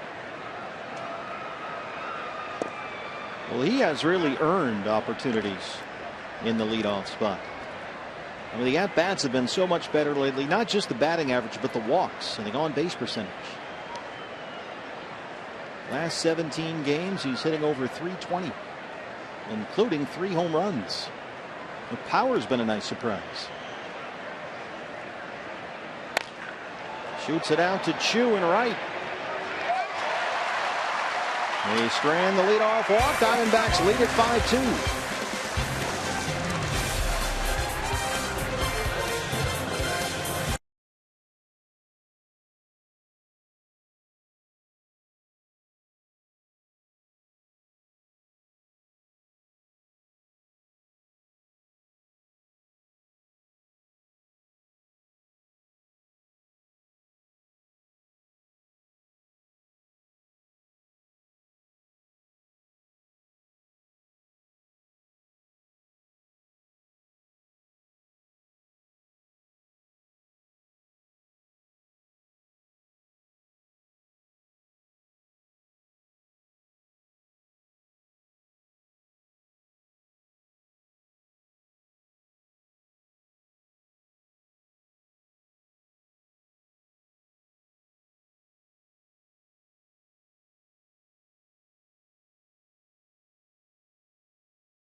On 2 special nights this season. We start Saturday, July 25th. You can pick up the Randy Johnson Hall of Fame bobblehead, a one-of-a-kind item. And then on Saturday, August the 8th, join us pregame for the retirement of Randy's number 51. Every fan in the ballpark will get a commemorative T-shirt courtesy of Fry's Food Stores. Get your tickets right now at dbacks.com.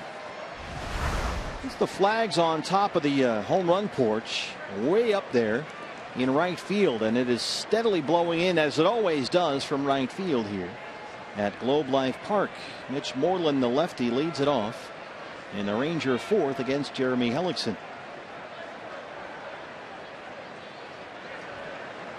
And the funny thing about that wind blowing in from right field and right center, it used to be in this ballpark that it would swirl around and then go back out the other way once it got turned around by the architecture here behind home plate. So even though the wind is blowing in, it would actually be blowing out in the ball game. Those flags way up high would come in, but underneath that you had a jet stream going out to right.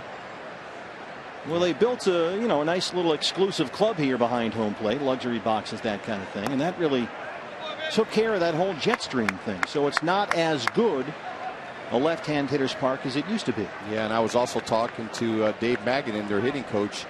Down the left field line above the first level, there used to be screens going all the way across in the concourse, and they've eliminated those. So now that breeze goes right on out the stadium. It's Moreland, dunks it into center, a leadoff single. Yeah, it used to be that as hard as the wind and those flags were blowing in from right field, it was actually blowing out just as hard, right to the same spot. Yeah. The wind would just swirl around.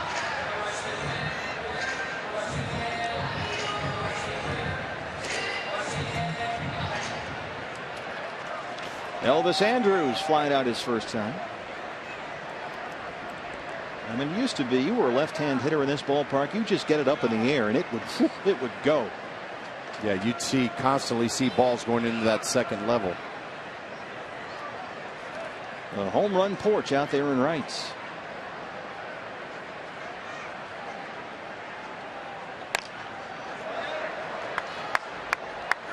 I remember playing here. They used to have up on the rooftop of the second level, there was right over under the Globe Life Park, it used to say hit a home run here or hit a ball here, win a suit.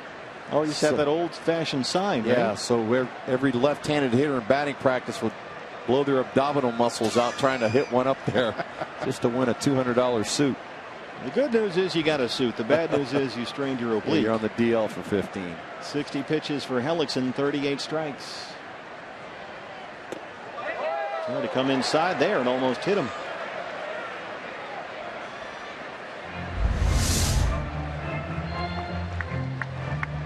I think that's just a show me pitch just to kind of push him off the plate, get him thinking a little bit.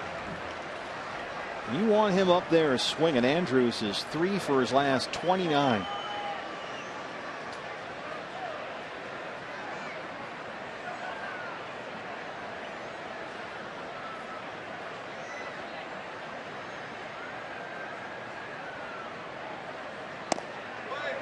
Just inside again, 2 balls and a strike. Hellickson definitely wants to keep the ball down, but you don't want to start nibbling on these guys because then you come right back around to the heart of the order. And the Rangers have their leadoff man aboard in the inning for the 3rd straight time. After Jeremy worked a 1-2-3 first. 2-1 pitch.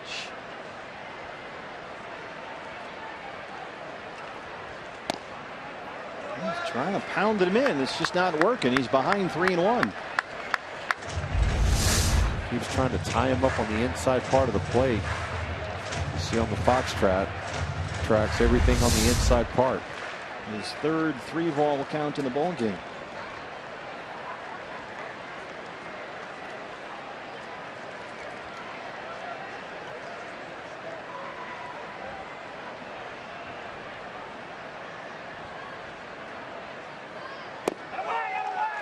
Couldn't find it, lost him. First 2 have reached. A lot of traffic around the bases here since Hellickson got that 5-0 lead. Mike Harkey one more time.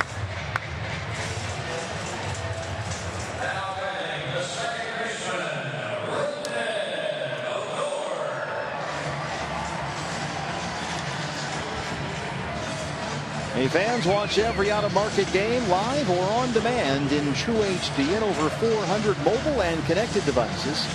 With MLB.TV Premium, you'll get real-time highlights, live look-ins, pitch tracking widget, and a whole lot more every night on every device. Blackout and other restrictions do apply, so check MLB.TV for details.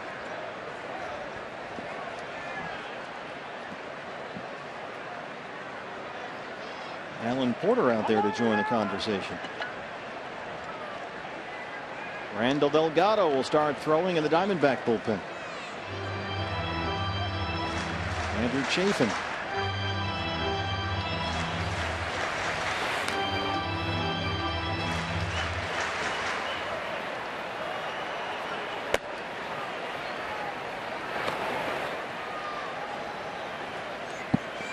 So it's Chafin up, not Delgado. Moreland at second, Andrus at first. Here's Rougned Odor, who singled and scored his first time up tonight.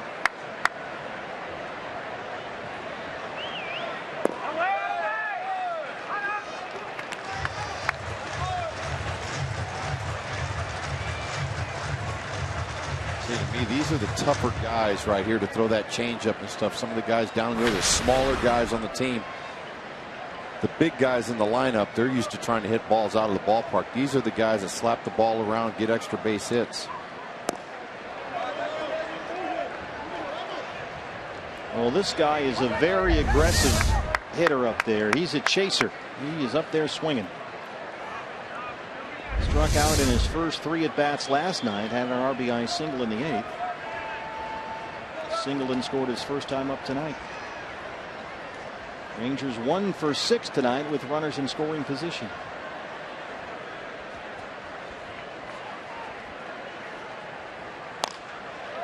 Double play ball here. Pennington gets it started. Ahmed can't turn it. Odor with good speed beats it out.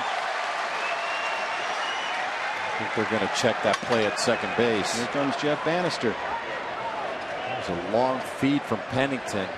Kind of got caught up in between. He went with the underhand flip.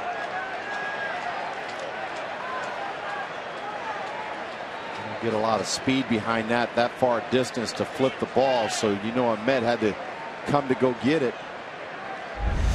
Now the neighborhood play is not subject to review. However, if the fielder does have to extend his arm and come off the bag, they can look at it, and that's what they'll do here. Jeff Kellogg, the crew chief, is the second base umpire. I think if Cliff had to do it all over again, he probably would have went with an overhand flip or tried to go sidearm with it.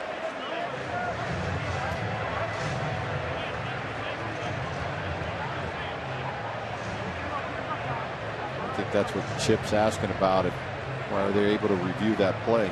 If the fielder has to reach for the ball, that does make it subject to review, and the Rangers will challenge the out call at second. Sherrill's on the phone right there. Glenn Sherlock checking with our video guy, Alan Campbell.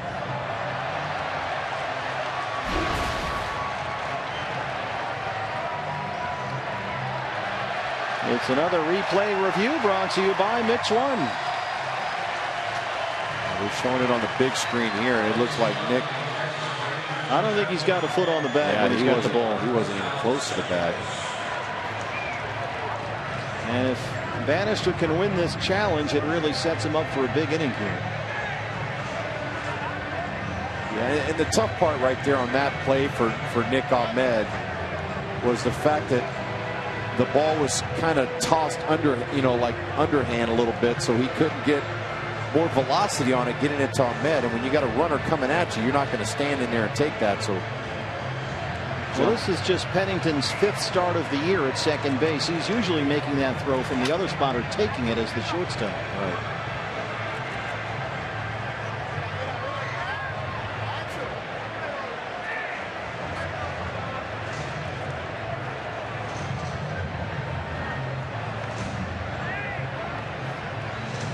Headsets are coming off.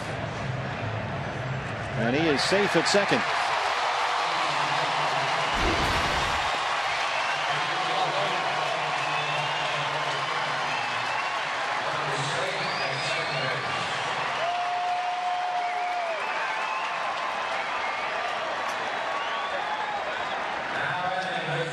So Texas will have the bases loaded here. And nobody out for Robinson Chirinos.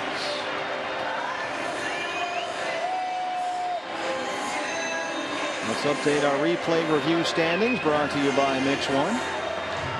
Jeff Bannister wins the challenge and retains his challenge.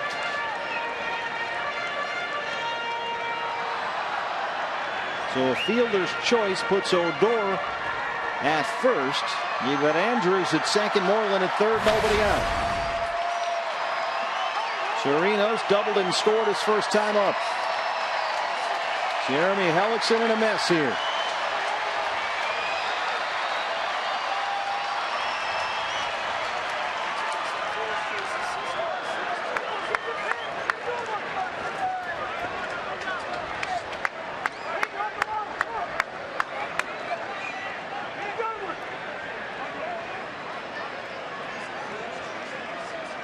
Moreland at third.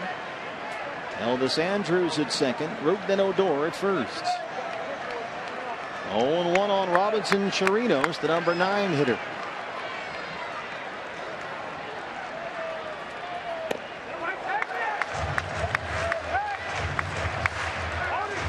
take any kind of ball right here hitting to the infield. Double play, ground ball, anything, fly ball. They have put an error up on the scoreboard. A fielder's choice, the assist E6. That's an error on Ahmed, according to the score. That's a tough error. Yeah. Give me a shortstop. And is he supposed to let the ball go into left field? I'm not sure. In any case, they've scored E6.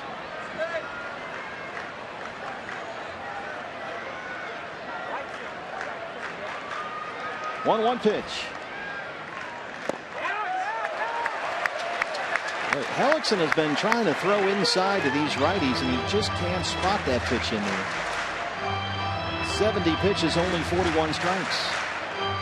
He's afraid to get that ball up and out there against the right-handed hitters. He's trying to tie them up.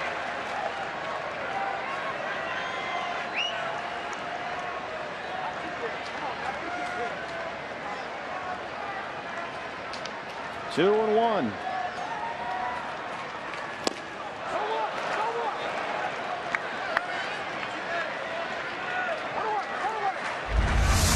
You see that last pitch, 90-mile-an-hour fastball. Good location down in the strike zone.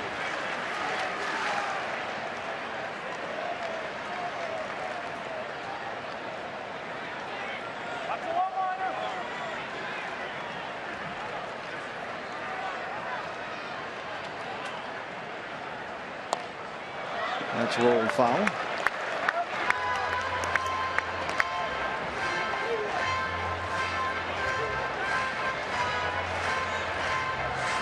Got to be careful with Chirinos. He's got some power. 8 homers, now 12 doubles. The leadoff man, DeShields, is on deck.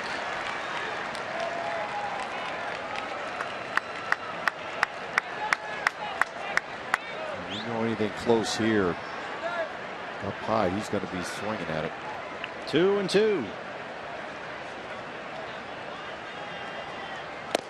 Got him. Blew it right by him. A big strikeout, and out number 1 for Jeremy Hellickson. Nice pitch by Hellickson, just elevating it. Chirino seeing everything down in the zone. Then all of a sudden he gets one up letter high. Not able to catch up to it. So 1 away. They're loaded for Delino DeShields, who's 0 for 2. This is a tough guy to double up to unless you hit it hard right at somebody. He can fly out there, just like his dad.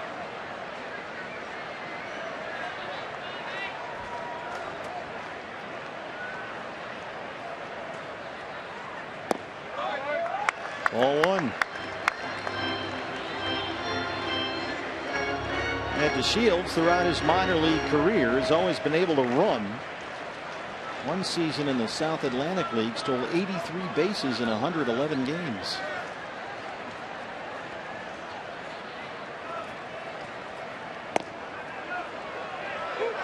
One and one. That was a changeup up in the strike zone. I'm going to throw another one there. That was up.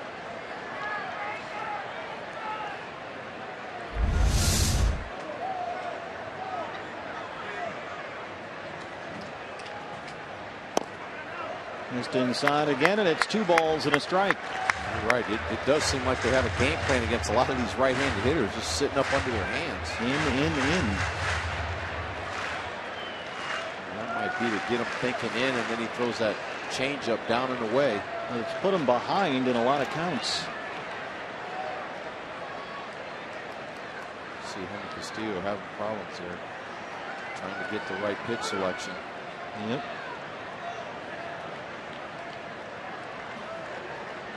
Got to find a way to get back on the same page. Castillo went through 3 sets of signals there before they agreed on one.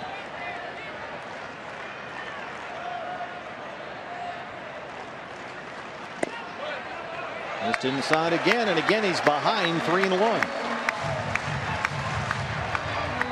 Now he's trying to nibble in on that inside corner. He's not getting that pitch. The fish aren't biting, so now you got to come to the hitter. His 4th 3-ball count in the ball game. He's walked 2 so far. Now you got to sit up over the plate.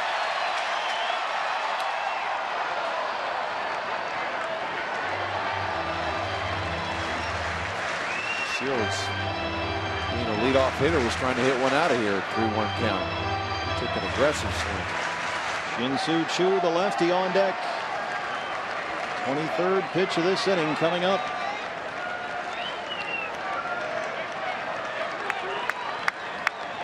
Bases loaded, 1 out, 3 balls, 2 strikes.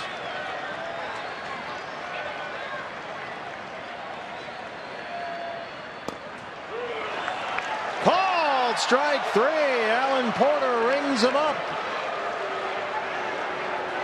Right down Main Street that time, and he got the strikeout. It fooled the rookie.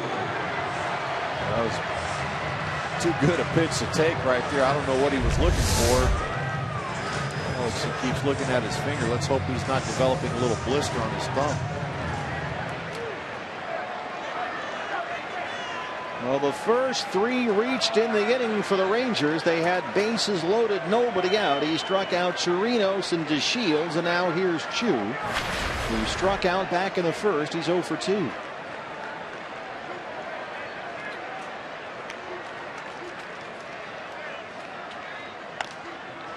It's number 80 from Hellickson is in the seats. It's 0-1. Trying to pull a Houdini act here. It doesn't seem like he feels a lot more comfortable throwing to left-handed hitters than he does to righties. Boy, that thumb is becoming a problem. He keeps looking at it the last couple pitches. You can see in that shot right there, it's red.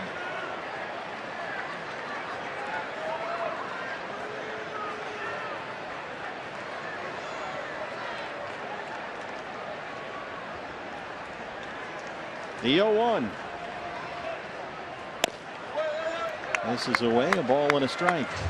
Yeah, he keeps looking down at that thumb. You know it's starting to bother him a little bit of that cut or blister starting to develop on it. Right there. Yeah, look at how red it is. After every pitch, it seems like he's looking down at it. That thumb, that's where he holds his seams in a baseball. So when he lets it go, that friction.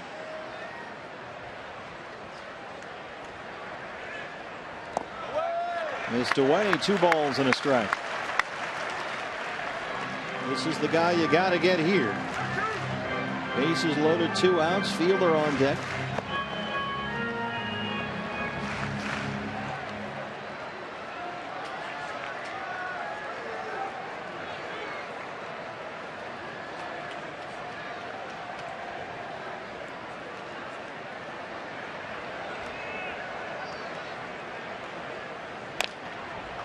Just did get a piece, and it's 2-2.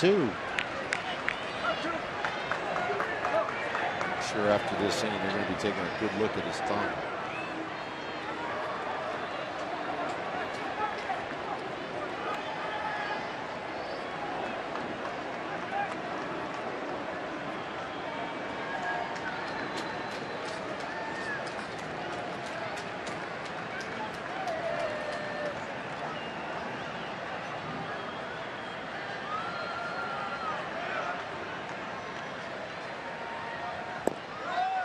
It's full. Well,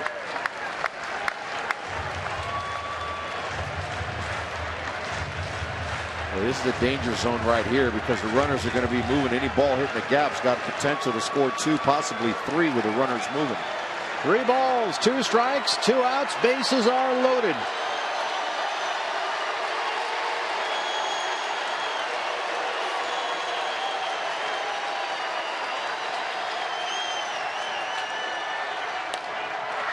Fly ball, center field. A.J. Pollock is under it, and Jeremy Hellickson walks the high wire and leaves them loaded. What a job by the Diamondback right-hander, who keeps it 4-2. And here's what's next, brought to you by CenturyLink. A.J. Pollock will lead off the 5th. He's already got a 3-run homer.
Jeff Kellogg and Brian O'Nora, the third base umpire. Major League Baseball said that because the throw pulled Nick Ahmed off the bag, it is subject to review as a force play. And since you can't give the assist to Pennington for the out at second, that runner has to be accounted for. So it's E6, the error on Ahmed, as Ryan DePanfilo, the assistant trainer, looks at that right thumb of Jeremy Hellickson. A.J. Pollock leads off the fifth. So our guess, Gonzo, was correct. If the throw pulls that runner off the bag at second, it is not the neighborhood play, and it is then subject to review as a force play, and that's what happened there. Well, you could clearly see on the replay it wasn't even close. Ahmed had to come off the bag. And if he would have stayed on the bag, the runner probably would have been safe anyway. A.J. Pollock, a 3-run homer his last at bat. Now he's got a leadoff single. He's 2 for 3. First baseman, Paul Schmidt.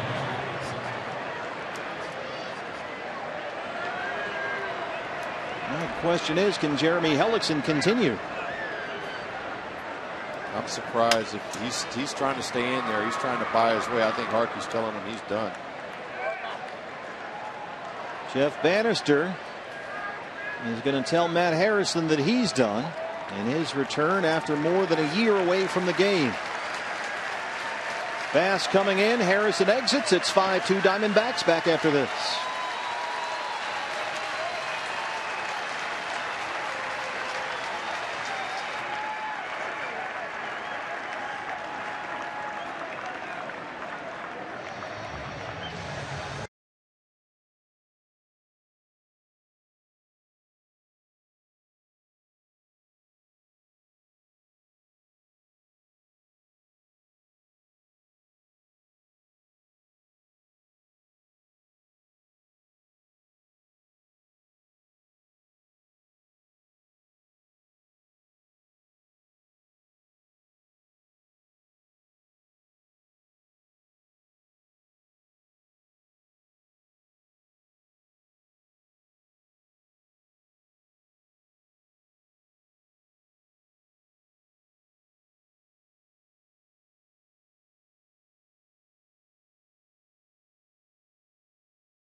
Is brought to you in part by your Valley Honda dealers, where you'll get more standard features for less money.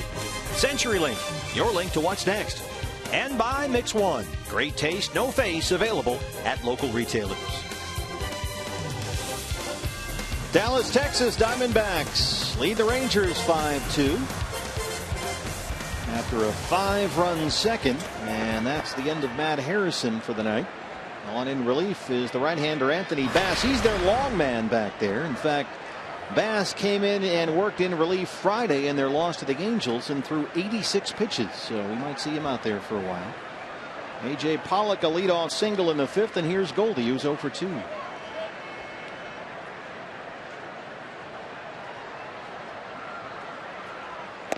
Now a scoring change announced on that force play at second base. The call that was overturned, they have changed the error and given it to Cliff Pennington on the throw, which seems to be the correct call. So change your E6 and that Ranger fourth to E4 as they continue to work on that right thumb of Jeremy Hellickson. There's Ryan DePanfilo.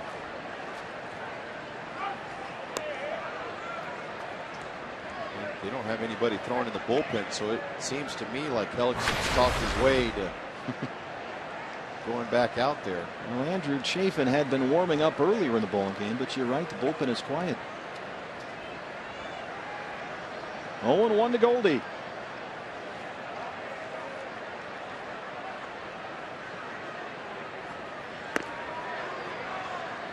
If you're just joining us, it was a 5-run Diamondbacks second, all with 2 outs. RBI singles by Pennington and Ahmed, and a 3-run homer by A.J. Pollock, is 11th of the year. And A.J.'s at first to lead off the 5th.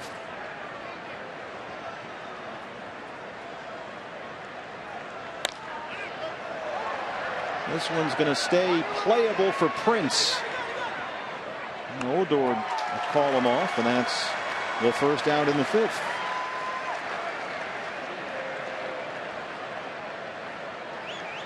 Off day tomorrow, no TV on Friday for the series opener against the Mets. Our next Diamondback telecast is Saturday, and this is one that you will not want to miss. Diamondbacks at the Mets City Field in New York. Patrick Corbin against the Dark Knight, Matt Harvey. Yeah, I'm really looking forward to calling that game with you over there in New York City. And you couldn't ask for 2 brighter stars in the major leagues. 2 young, great pitchers at the big league level going at it. Both guys coming off Tommy John surgery. Yasmani Tomas has grounded out and walked 0 for 1. I'm sure Corbin's going to be pitching in front of a lot of family and friends once again there. Yeah, they'll be in from Clay and all over upstate New York to watch Patrick Corbin, who of course pitched at Citi Field in the All-Star game 2 years ago. D-backs will be well represented there by the Corbin family.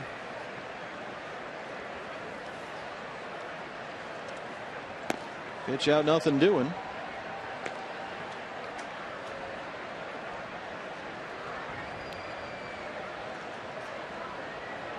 The Pollock single to lead off this inning. The Diamondbacks' first base hit since that 5-run second. Don't want to take your foot off the gas pedal here against a dangerous Rangers ball club. The 1-0. A little roller up the first base line. Fielder will wait for Tomas. He's just going to keep him waiting.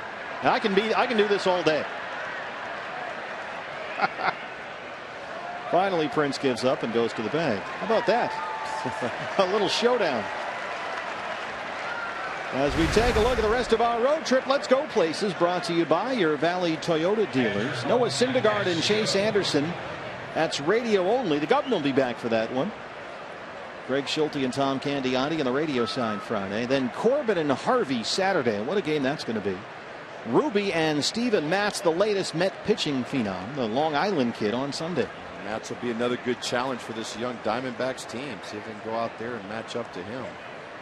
Yeah, he has been electric. You see the numbers: 2-0, a 1.32 ERA. Wellington Castillo 0 for 2.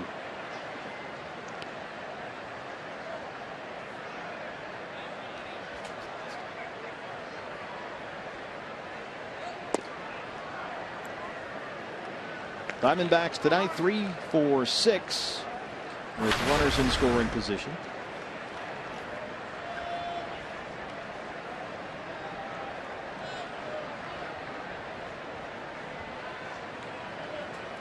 I'd like to see a bloop single or something here to get Pollock in from second base just to get back on the board. Try and tack on a few here.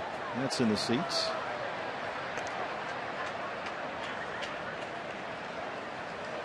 Wellington got a couple hits just hitting line drives. Now it seems like he's going up there trying to swing a little bit harder. You can see Jeremy trying to get a grip on a baseball in there. It's that right thumb, his pitching hand, trying to find a comfortable grip. Now Mike Harkey, he may have told him he can't do it. Harkey's on the phone. Harkey's shaking his head because it looked like earlier Harkey was saying you can't go, and he must have talked somebody into it. There's been no one up in the bullpen, as we've mentioned, all inning long. And now with 2 outs, the phone is ringing. Fly ball right field. Chu backing up. Still backing up at the track, at the wall, and that ball is gone. A home run. Beef Wellington, a 2-run homer. His 7th of the year. And it's 7-2 Diamondbacks. Nice piece of hitting right there. Just stayed inside the baseball, drove it to right field. Well, we're in Texas, Gonzo. Beef, it's what's for dinner. We'll take it. It just carried out of here. Maybe that jet stream is back tonight. Just kept going over and over Chu's head. Got that pitch down right where he likes it.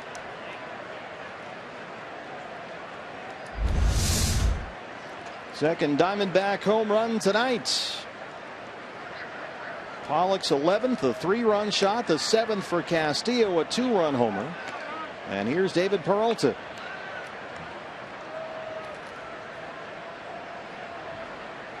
Pollock and Castillo doing all the damage tonight, driving in all the runs. Andrew Chafin will start throwing again in the Diamondback bullpen. I got to think. I mean, the bullpen is in good shape, Gonzo. You've got 2 off days this week. Already had 1, got 1 more tomorrow. If Hellickson is even feeling a little awkward about that thumb, it seems like there's no reason to put him back out there. No, you got some fresh arms down there. Robbie Ray threw a great game yesterday. Didn't have to use a lot of guys. Peralta hits it right at Rougned Odor. Backs him up onto the outfield grass, and he throws him out. But Wellington Castillo tacks on 2 more. His 7th homer.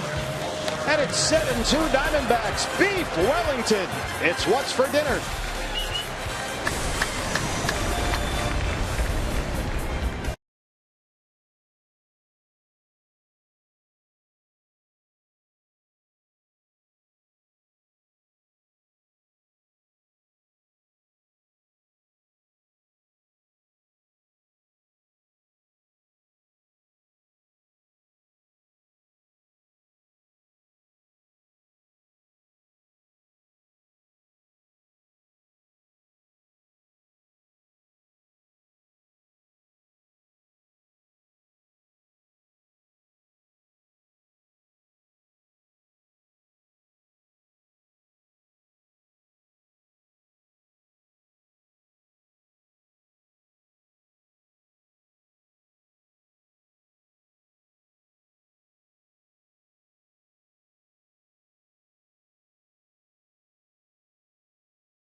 Alan Porter, so that ends Jeremy Hellickson's night here. After 4 innings, he gave up 2 runs on 6 hits. He walked 2 and struck out 4. Gone after 85 pitches. So because it's an injury, a blister in this case, Andrew Chafin, who's on for the Diamondbacks, will get all the warm-up pitches he needs, and we assume, Gonzo, that that's what Chip Hale was saying to Alan Porter. Hey, my guy has all the time he wants here, right? Yeah, they're going to give him a little bit of time. You see the middle infielders out there talking to the umpire. Everybody's just killing some time, although the clock out in the outfield continues to run. Yeah, they do have the between innings clock counting down here. They did reset it, so we'll see how long Chafin gets to warm up. There it is out there in right center field. They were able to get him up very late in that Peralta at bat. And if there's one thing that may work, Gonzo, in the Diamondbacks' advantage here, it's that you've got Chafin now, who you assume will give you more than 1 inning here against what is still a very lefty-dominant Ranger lineup. Well, there's no doubt he's fresh up there on the mound. So, well, they just announced Prince Fielder as the leadoff man, so it looks like we're set to go here.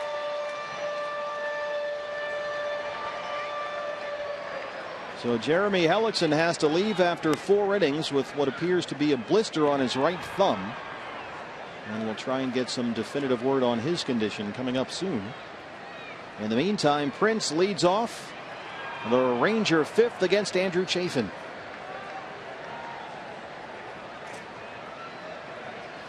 Fielder had an RBI single his last time up. He's 1 for 2.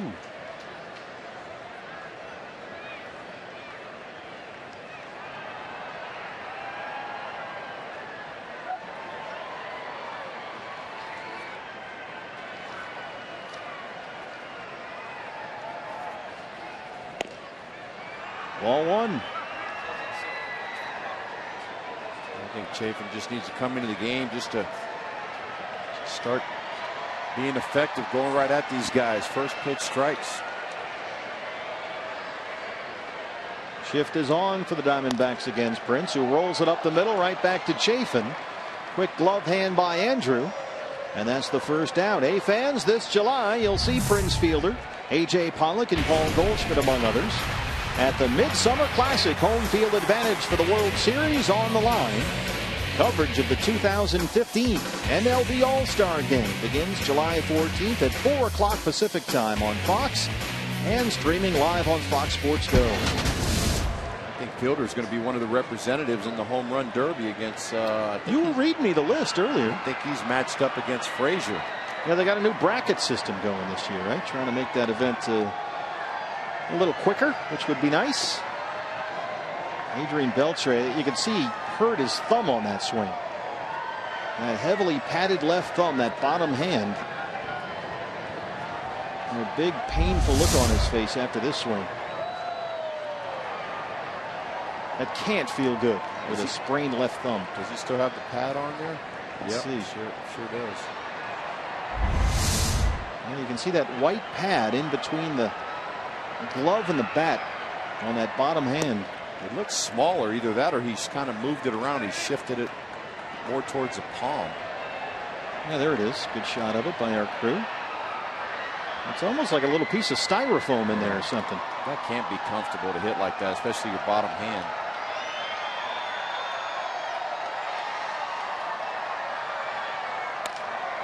Well, he's got another base hit. He drops it into right center.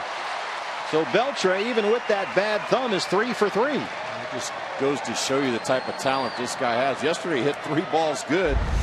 All line drives to deep parts of the outfield. I mean, he has been a great player into his mid to late 30s. Just went over the 400 career home run mark. He's a brilliant defensive player. He's got 4 gold gloves. And still as dangerous as ever at the age of 36. Josh Hamilton. It looks like the thumb guard that he wore yesterday, his first at bat, he puts on now when he gets to first base. In fact, there's been only one player in the major leagues who's had a batting average of at least .315 in each of the last 3 years. It's Adrian Beltre. I'd have given you a lot of guesses. You would have got that one. No. Yeah, me neither. He's a gifted player, talented guy. He's been in the league for a long time. 18 seasons. Made his big league debut in June of '98.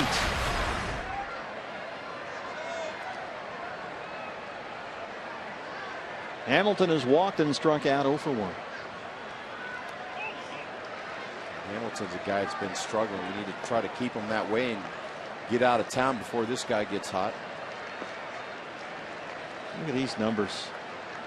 He's been an all-star in 4 of the last 5 years, including last season with the Rangers. 401 career home runs.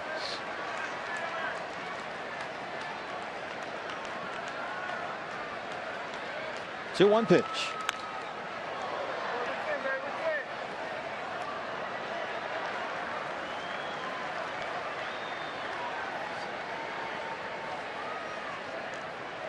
Well, Hamilton's case has been well documented, certainly. Traded back to Texas by the Angels at the end of April.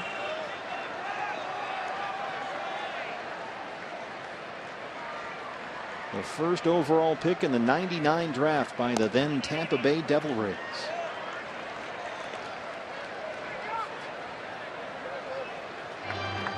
You got that big contract to go to the Angels. 5 years, $125 million. They're still paying almost all of it. And in just 2 years with Anaheim, he really didn't do a whole lot. 255 and 31 home runs. He spent some time there on the disabled list. He's going to find a gap here. That gets down in right center field. Beltre will take the turn and head for third. They're going to wave him home. Hamilton stops at second. And the throw is cut off. It's an RBI double in a 7-3 Diamondback lead.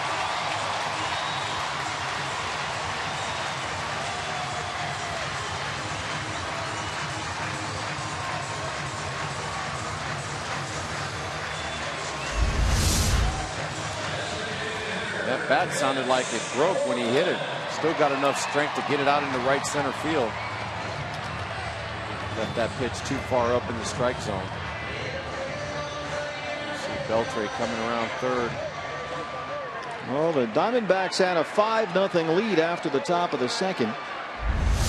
The Rangers responded with 2 in the bottom of the third. Diamondbacks have added 2, and Texas has once again responded. 7-3, and here's Mitch Moreland. Single his last time up, 1 for 2.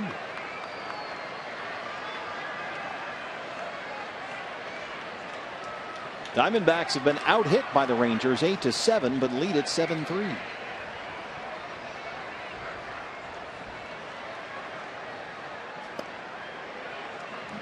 So far for the Diamondbacks, the big blows have been the 2 home runs. Pollock, the 3-run homer in the second. Castillo, the 2-run shot in the top of the 5th.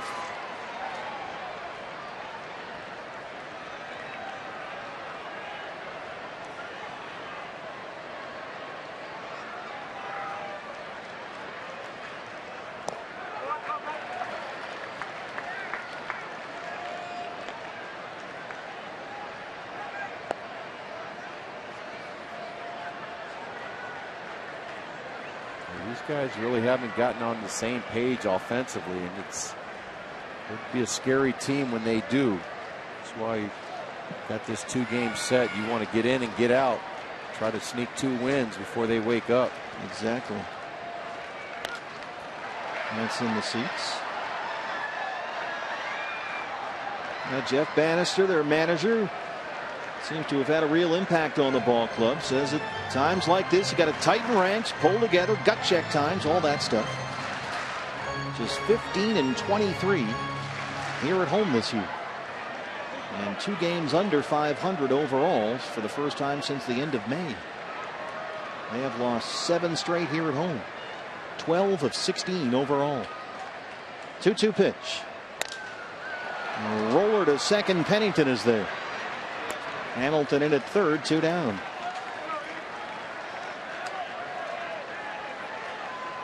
That sounded like a broken bat. He's getting in there on those lefties.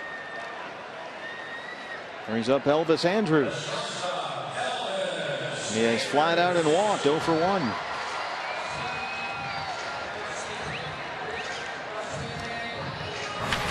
Andrus was talking about their struggles in this ballpark, and over the weekend they were swept here by the Angels. It's a big series for them, a division rival.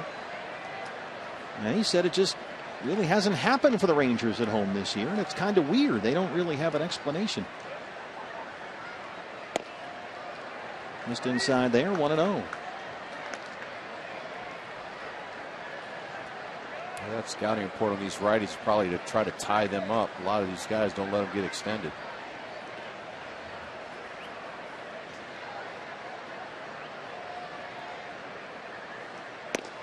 Well, he set up down and away, but he chased it up high, 1-1. That's where the glove is, and watch Castillo move it up.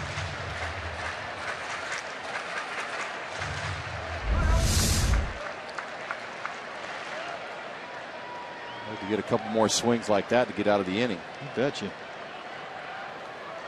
1-1 pitch. 2 balls and a strike.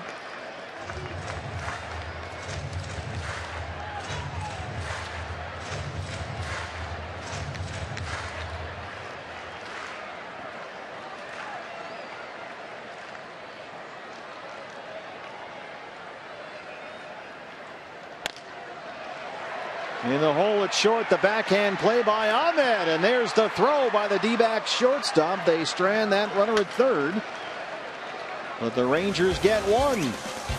Nick Ahmed through 5 keeps it a 7-3 Diamondback lead.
Is the chance, of course, to get to see the different ballparks in the American League. And one of the quirks here in Arlington is the fact that there's actually office space out here in center field, 125,000 square feet of office space. I had some fans on Twitter ask me yesterday, what is that out there? Is it a hotel? It is office space. There's some jewelers. There's a couple of legal offices, financial planners. So very unique way to have an office here as part of the ballpark. And this ballpark opened back in 1994. They had kind of an entrepreneurial view of things, wanted to add this. And we've seen a lot of different things, guys, in the ballparks. Of course, Chase Field has Mountainside Fitness as part of the actual building. So very interesting. You also get a cool shot down here of being able to look into the Diamondbacks bullpen, by the way. So great to see the views. Wellington Castillo's, the ball, the home run that just carried out. Good shot of that out here, too. Yeah, that top level, I'm told, is for the Rangers executives. And then there's the top level. And then below that, you see where Jody was, there's a second and third story. Those are all the offices that they lease out. Aaron Hill drives this one out to Shin-Soo Choo in right. That's the first out here in the sixth. Gonzo, maybe get you an office out there. You have a lot of stuff to keep you busy. I was just thinking about that. That'd be pretty nice to have an office overlooking the stadium like that. So you have a whole bunch of people that come to the ballpark to work every day, yet they have nothing at all to do with baseball. Yeah. Well, we can't complain. We've got a nice setup over at Salt River Fields. The executive offices over there.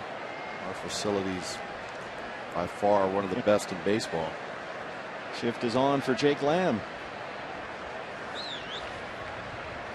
If you take the ballpark tour here, they'll tell you that the reason they built that out there is because they didn't have anything to look at. They're out here in Arlington, which is a suburb. And, you know, sometimes ballparks have a nice skyline out there like we'll see in Pittsburgh and some other places. Well, they didn't have that here, and they weren't going to. So they said, well, what can we do? Well, let's put some offices out there. So they did. Is Cowboy Stadium on the other side of that, or are they on the... It's behind the right field corner, AT&T Stadium. Jerry's Football Palace. And it is a palace. Yes, it is. You can take tours of that. They leave every half hour all day long through the football stadium.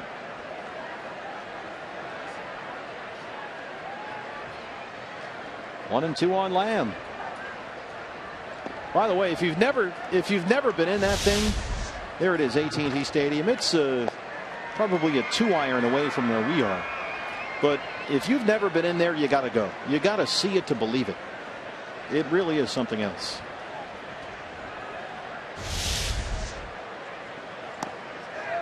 Lamb strikes out, 2 down.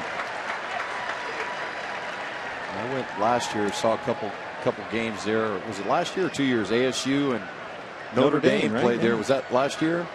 And then the following day, the Cowboys and the Broncos. Man, what an exciting. That's a pretty good weekend. Nice job. Great. Got to bring my son, and a couple other dads brought their kids. Yeah, they have kind of like a park in between the ballpark and the football stadium. There's some grass areas and a kind of a little lake out there. Cliff Pennington. And a lot of parking around here. So a really nice setup. Yeah, it is. And, you know, it's Jerry's World out there. So if you come, bring a lot of money. They get you going in and coming out. Yeah, coming out, they turn you over and shake you out to get whatever you got left in your pockets. Well, that's how empires are made. Man. Dallas Cowboys.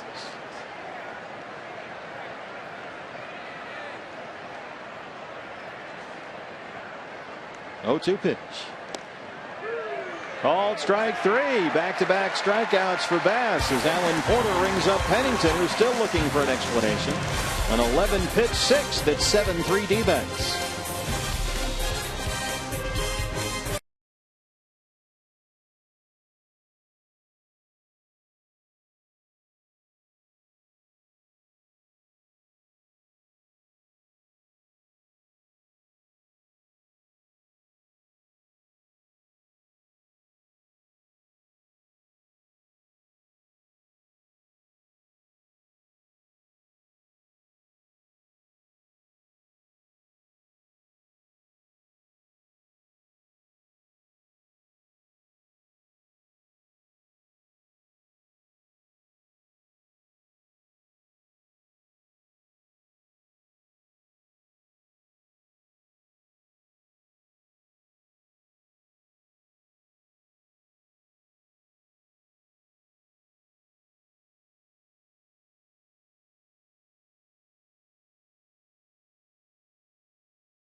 outfielder and now All-Star, A.J. Pollock of the Diamondbacks, Saturday, July 18th from 10:30 to 11:30 in the morning.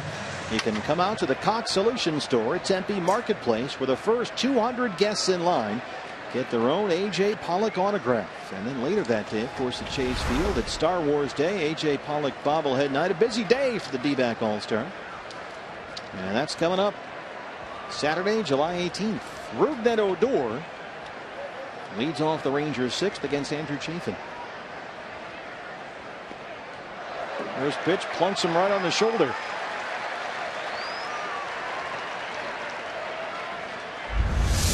You see a breaking ball just kind of tumbled out of his hand. Didn't do much. Odor knew he was going to get it. Kind of rolled right into him. He's all padded up on that front arm. Brings up Robinson Chirinos, the catcher.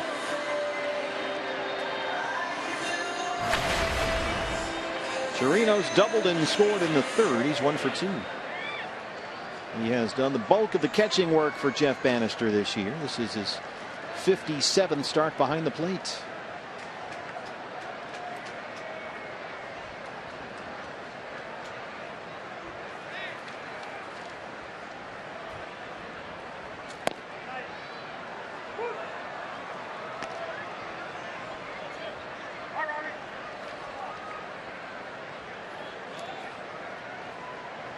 Here's where we can use that ground ball double play right before they get back to the top of the order.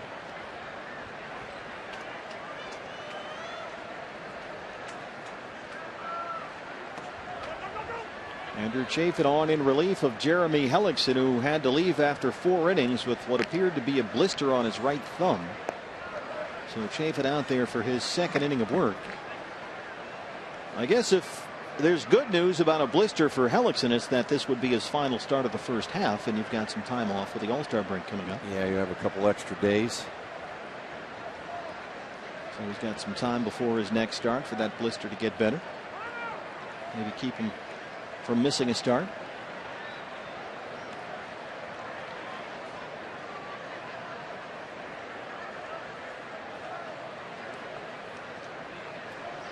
A ball and a strike to Robinson Chirinos. Just inside there, 2-1.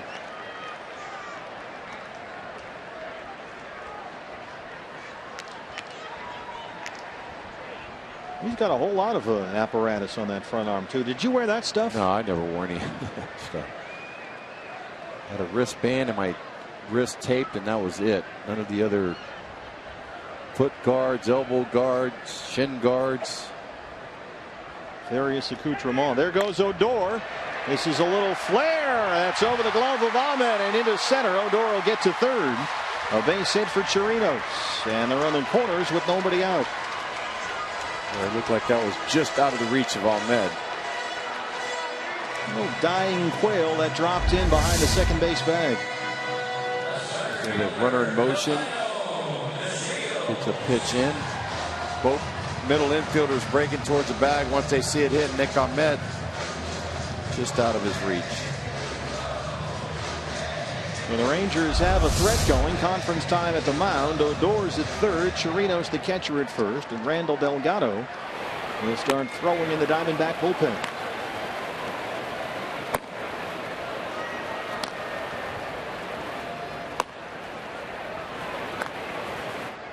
Andrew gave up 2 base hits in the 5th inning. A single by Beltre, a double by Hamilton to score a run. And now the first 2 have reached in the 6th. Rangers 1 for 12 tonight with runners in scoring position. Delino DeShields 0 for 3.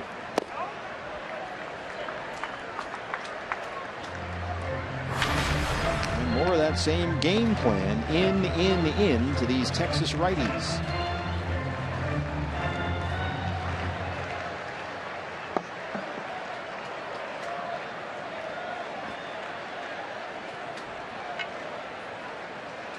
Coming in again here.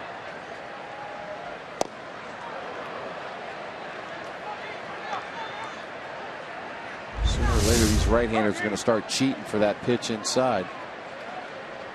He leaked a little bit too much. Pulled off of that pitch.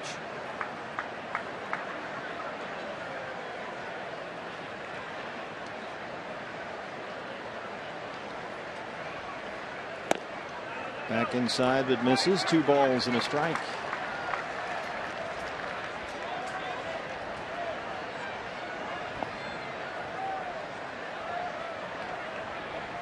Rangers right-handers, Gonzo, it seems for the most part, have been pretty patient with this approach. They've been ahead in counts all night long, it seems.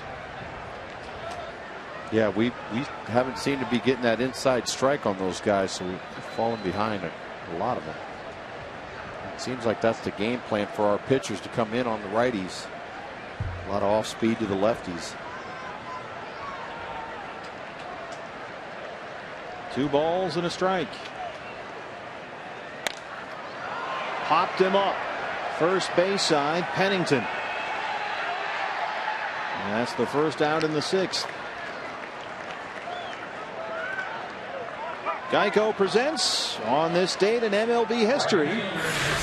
We set the Wayback Machine for July 8, 2000. The Yankees sweep the Mets in the first double ballpark doubleheader since 1903, and the Yankees won both games by 4-2 scores. They had the Subway Series. They had to make up the whole thing.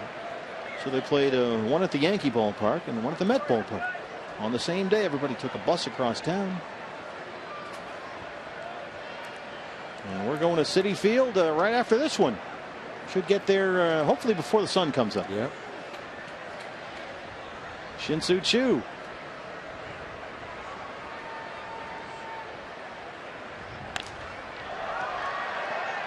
How are those movie downloads going, by the way? I think I tossed my mini iPad out the window already. Got to prepare for that flight. 2-0 for 3. Had an RBI ground out in the 3rd.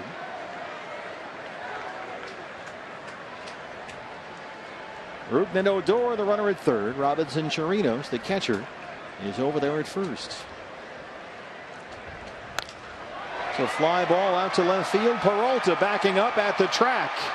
And he's got it. Odor will tag and score. It's an RBI for Choo in a 7-4 ball game.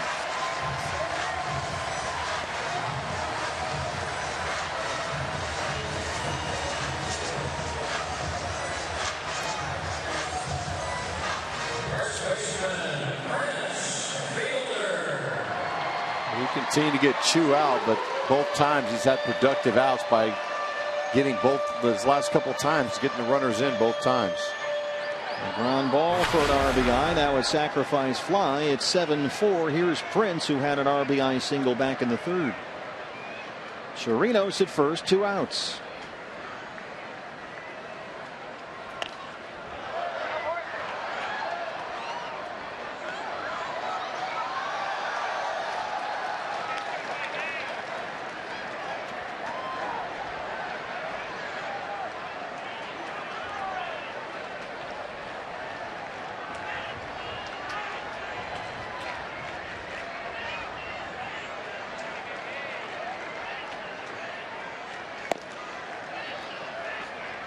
Castillo sets up way outside him. Now they have the shift on here. Should they be coming inside? You got the lefty-lefty matchup. And they're hoping that Prince is going to try to hook something.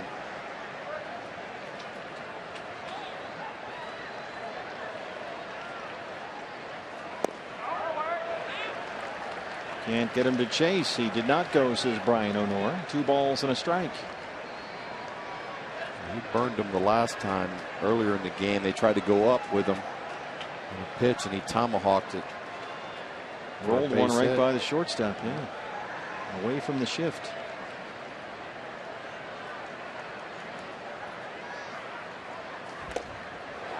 Just does get a piece of that one.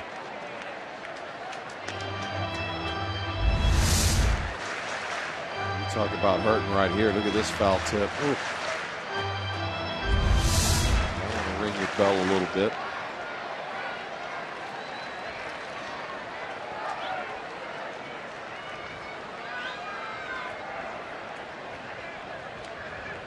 If the fans saw the shot of his fingernails on Castillo, it's for shadows at the home plate.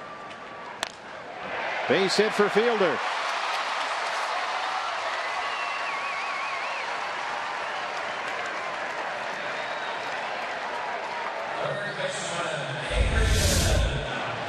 Not the sharpest we've ever seen Andrew Chafin today. No, and he left that one over the heart of the plate. DePail coming out. Delgado has been warming up. The right-hander Beltre coming up, and that'll be it for Chafin.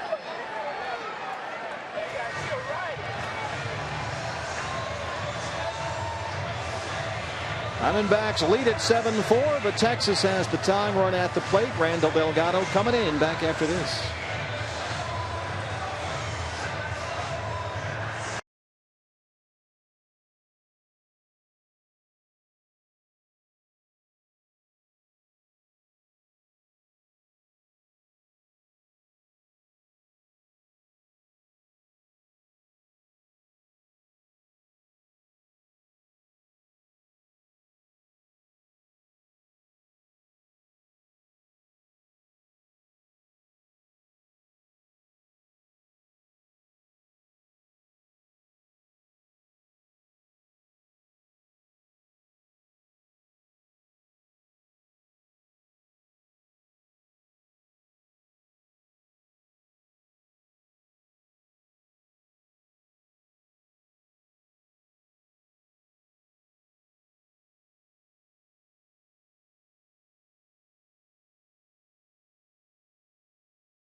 Donut is brought to you in part by Oregano's Pizza Bistro, your neighborhood pizza joint. We are athletic supporters.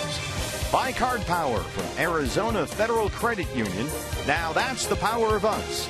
And by Tire Pros. For the best selection of Continental and General brand tires, visit your local Arizona Tire Pros location today. Globe Life Park in Arlington, Texas. Diamondbacks have been out-hit by the Rangers 10-7, but they lead at 7-4. Randall Delgado trying to squash a Ranger rally here with 2 outs in the bottom of the 6th. His 34th appearance of the year. Robinson Chirinos is the runner at second. Prince Fielder at first. And Adrian Beltre, who's 3 for 3, is the tying run at the plate.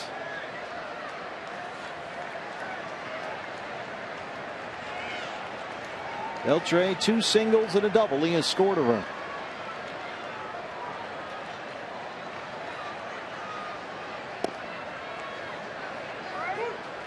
Every time the Diamondbacks have taken a lead tonight, the Rangers have mounted a threat. They've chipped away a bit, but so far the Diamondbacks have managed to avoid the big hit.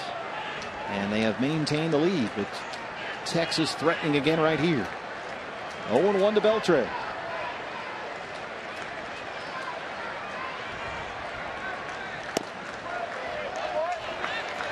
If there's a player on that Texas Ranger team that's clutched, be the guy that's standing at first base and Prince Fielder, and this guy right here at the plate. Even with that bad thumb.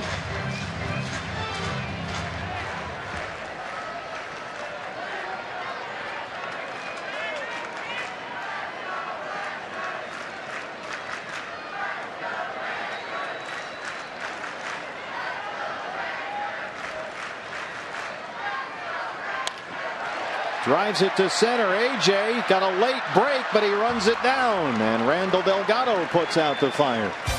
Rangers get 1 through 6 at 7-4 Diamondbacks.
for Star Wars night next Saturday, July 18th, and get an A.J. Pollock Star Wars bobblehead, courtesy of Cox Communications. Buy tickets now at dbacks.com.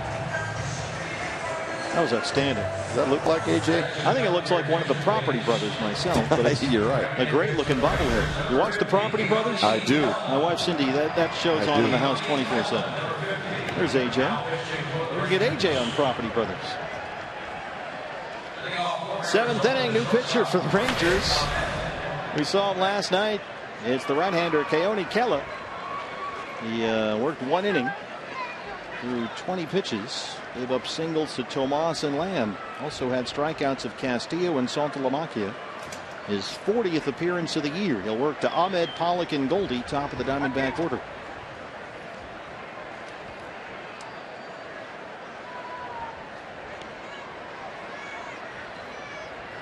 Nick so far tonight, 2 for 3, a pair of singles. He's got an RBI.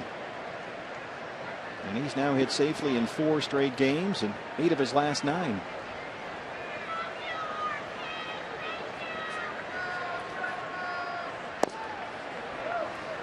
Diamondbacks got 5 runs in the 2nd.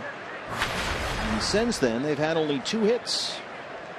Both in the 5th inning, a Pollock single and the Castillo 2-run homer.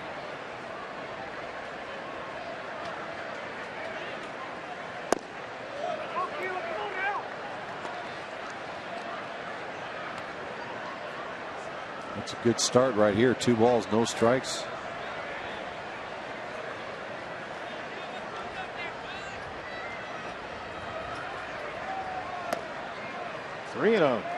This is at 96 miles an hour there. Diamondbacks trying to hang on. Get out of here in Texas with a 42-42 record on the year. Trying to get to 500 for the first time since April 24th when they were 8-8. Misses with the 3-0, and it's a 4-pitch walk to Nick Ahmed to open up the 7th. This was A.J. Pollock back in the 2nd inning with 2 on and 2 outs. It's our Chaz Roberts air conditioning cool play of the game. The 3-run homer, his 11th of the year, made it 5-0 D-backs. And he got a hanging breaking ball over the middle part of the plate, and he made him pay for it. A.J. tonight 2 for 3, the homer and a single. He has scored twice.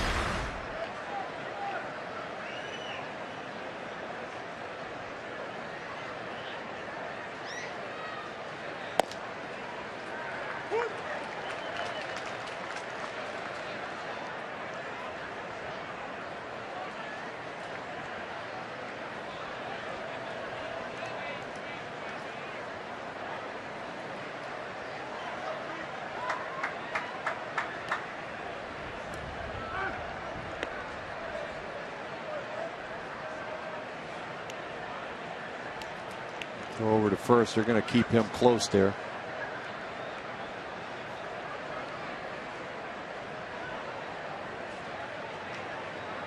Oh, 0-1.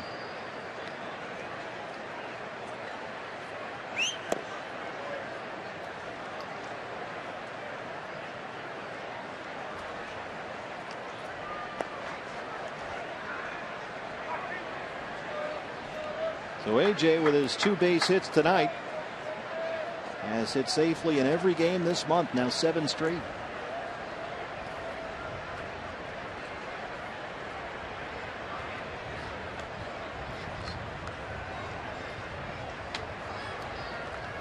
One pitch on the ground right to Odor. Andrews turns it, double play, 2 down.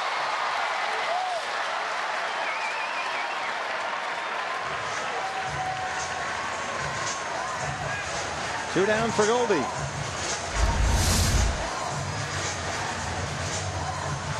A.J. tried to inside out a little bit.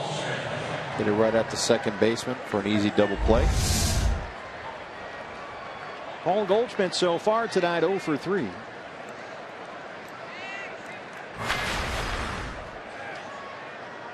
Now at 348 with 20 homers. He had a very Goldie night last night in the win over the Rangers. Couple of walks, couple of singles, an RBI. He stole a base and he scored a run. Well, he's had a couple at bats tonight where he's just missed some hangers.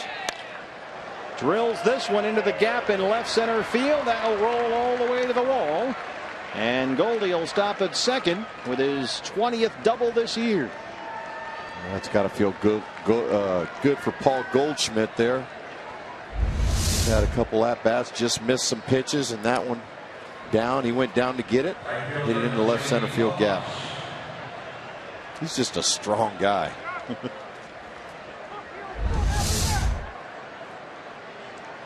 Almost cracked a smile out there. Back home in Texas.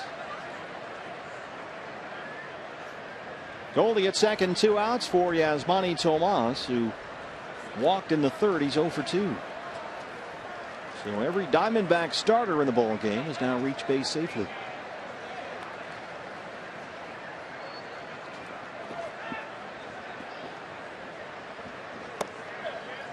Ball 1.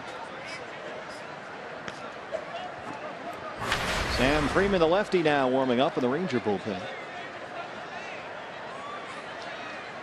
Rangers last night went through 6 relief pitchers, all after Yovani Gallardo lasted just 5 2/3.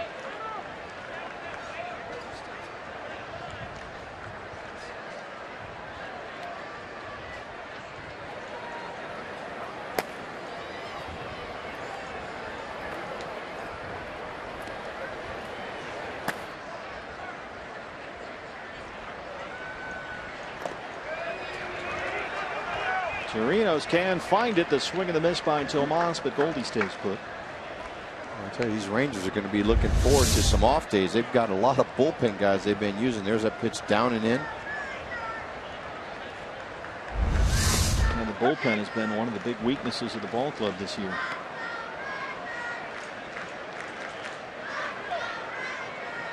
The relief corps with one of the highest collective ERAs in the major leagues. And you got to think too, in this weather here with the humidity and the heat, these starting pitchers, you know, they're not going to be throwing complete games here. More times than not, their pitch counts get up. You got to start digging into that bullpen, and if you got a weak bullpen, you're going to get exposed real quick. And you top that off with a struggling offense.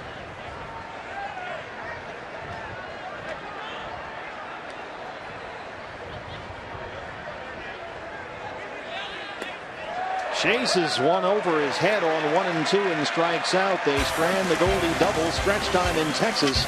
Diamondbacks lead the Rangers 7-4.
Luis Gonzalez, Jody Jackson along the way. Diamondbacks have a 7-4 lead over the Rangers. They've been out hit 10-8, but they've had the big hits in the ball game. A.J. Pollock, a 3-run homer in the second.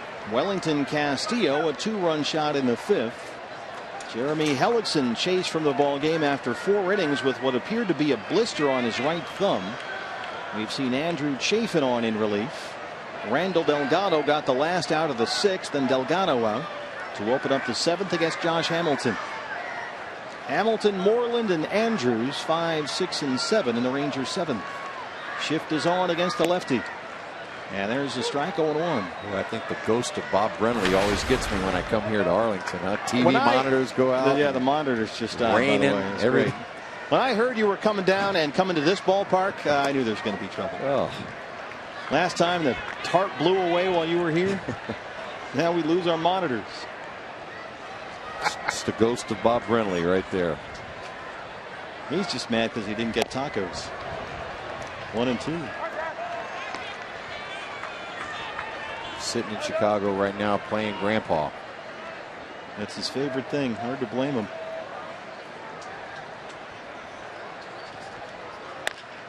Hamilton reaches out and lifts it in the air to deep right field. It backs up Tomas to the track, but he's got room for the first outs. Yeah, Josh didn't look like he got a lot of leg behind that one. He just kind of flicked it out there to right field. Still drove it far. Sure, carried out of there. Yeah, you're right. Just a little flick of the wrist. Mitch Moreland now 1 for 3. A single back in the 4th. I've talked a lot about this guy's batting stance, Gonzo, and he generates a lot of power. 14 home runs, leads the Rangers, but he's worked a lot with Jeff Bannister, they say, on. And you can speak to this as a left-hand power hitter, not getting too far forward, and they really want him to hold back with that backside. Does that seem to help him drive the ball, maybe? Because it does look like he kind of loads up on that backside. Yeah, and I think what you do is you try to get some drive with your legs and your hips, and you try to come through the baseball, but they want him to put more weight on his back leg, so when his weight shifts, he can get more momentum going through the baseball. They say this way that he is on the ball more now, and he gets a little more backspin on it.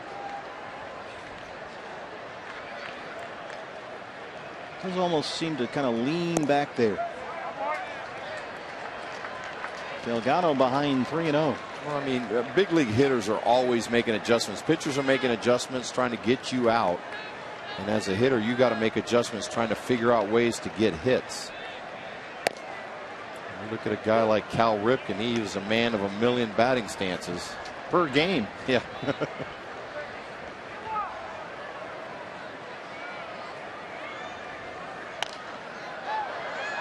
3-2.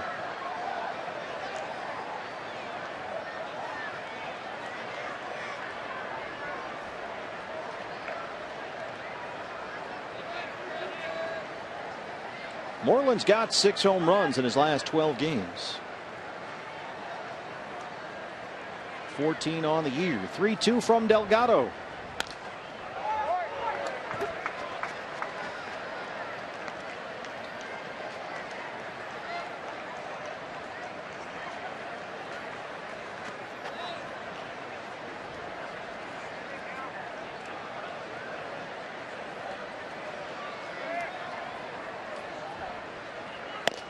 Struck him out. Chased the fastball up and away for a strikeout for Delgado. 2 down in the 7th.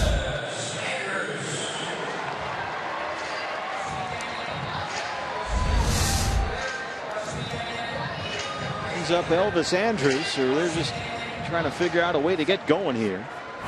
And he walked in the 4th. He's 0 for 2.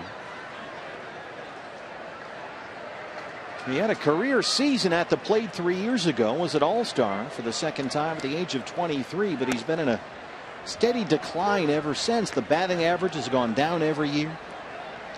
He doesn't steal bases the way he did when he first came up. And defensively, he rates among the worst shortstops in baseball. Well, that's, you know, a lot of times you get a young player like that, you try to lock him up to a big deal after having a big contract. It's buyer beware. You really don't know what you're getting. You can see he parlayed that first year into a good one, and yeah, it's just been a downward cycle for Andrews. And as you mentioned, Gonzo, they did lock him up. 8 years, $120 million. That contract went into effect this year, so they're on the hook for $14-15 million a year for this guy through at least 2022. And it's hard to move a guy like that if you got a guy in the minor leagues that you want to get up here without having to pay a big chunk of that change to another team. Just to move him, yeah.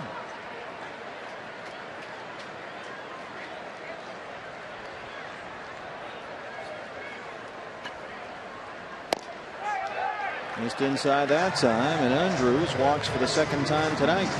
Brings up Odor. Hey fans, now's the time. Tweet us your strongest fan photo. Just remember to use the hashtag AZDataStrongFan. And you might see your picture on one of our Diamondback TV broadcasts, brought to you by T-Mobile. Tweeting in the photos right now. Here's Rougned Odor. Singled and scored in the third. Was hit by a pitch and scored in the sixth. Have you met the Rougned Odor family, Gonza? I have not. Well, he's from Venezuela. He's got a younger brother named Rougned.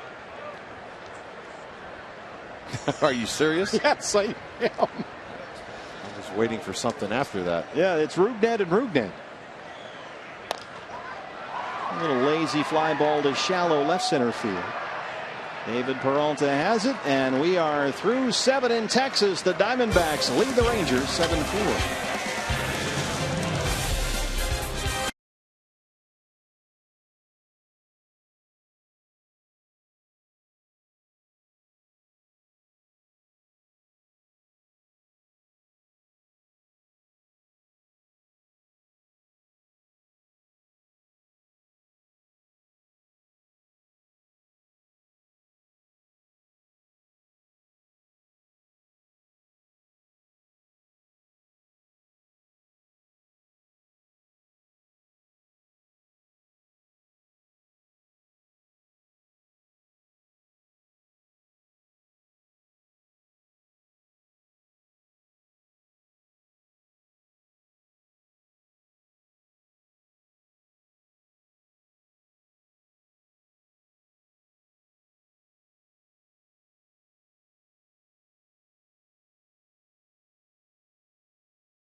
Men's national team continues its quest for a second consecutive Gold Cup title as they take on Haiti. Coverage begins at 5 o'clock Pacific time on Fox Sports 1 and streaming live on Fox Sports Go. It's good luck in Haiti. Wellington Castillo leads off the Arizona 8th. Daniel Hudson has started throwing in the Diamondback bullpen.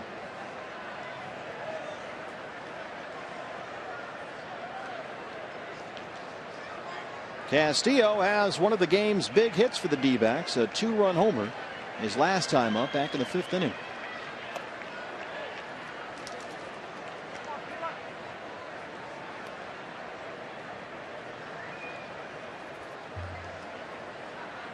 He's done a good job for the D-backs ever since he's come over here. Well, he really has. And every part of the game, too, defensively, offensively, handling the pitching staff. A's across the board.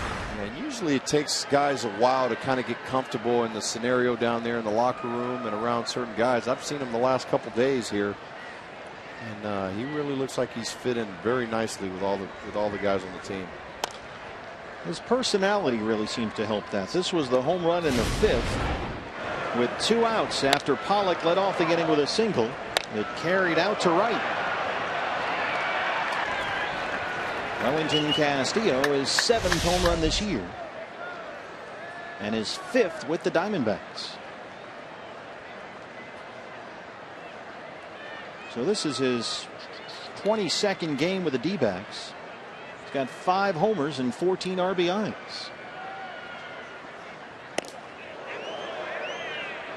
And really, we're counting on him more to be as the catcher than offensively, and he's been able to hit some home runs for us. And now he's become a middle of the order bat. Freeman the lefty, Shepard's the righty in the Ranger bullpen. So both those guys last night. 2-2.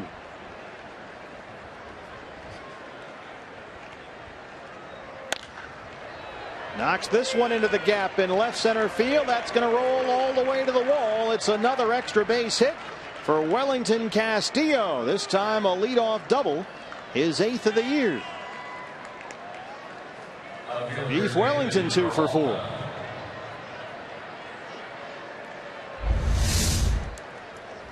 Well, he got a nice pitch in the middle part of the plate, didn't miss it. Well, you've got the left-hander Peralta coming up. Jeff Bannister going to go back to that bullpen and go to his lefty Sam Freeman. Diamondbacks have the leadoff man in scoring position here in the 8th. They lead at 7-4. Back after this.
Chevron upcoming pitching matchup. We're back with you on Fox Sports Arizona on Saturday, where it will be Patrick Corbin, his 2nd start back, coming off Tommy John. Had a solid first outing at Chase Field the other day. And then Matt Harvey, this is, of course, his first season coming off Tommy John as well. You see the numbers on the season for Matt Harvey. So going to be a big day at Citi Field, and you want to check out our website as well, foxsportsarizona.com. My conversation today with Diamondbacks general manager Dave Stewart. He was here in the dugout. We talked about the offense. We talked about the matchup Saturday. Corbin, Harvey, he said it is going to be outstanding. He is looking forward to it. We also talked about the emergence of Robbie Ray and the plan for Oscar Hernandez. A lot of insightful comments, guys, from the Diamondbacks general manager.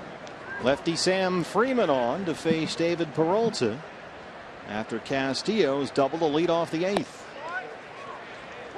Peralta walked and scored in the 2nd. He's 0 for 2.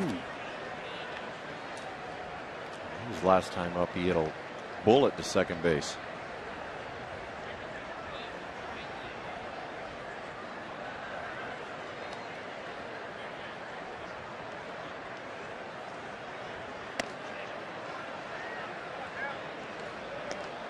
He doesn't seem phased up there against those left-handers. He hangs in there pretty well against those guys. You know, it's the transformation has been remarkable.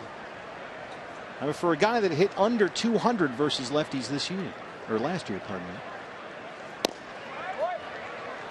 And I think the most important part of that is confidence.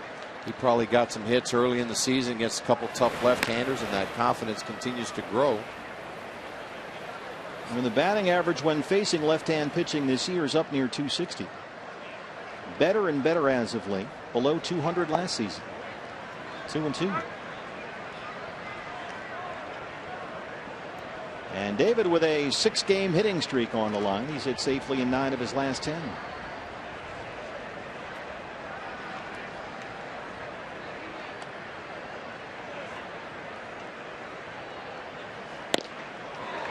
Strikes him out. 1 away in the 8th. He didn't look good on that fastball. That one was buying.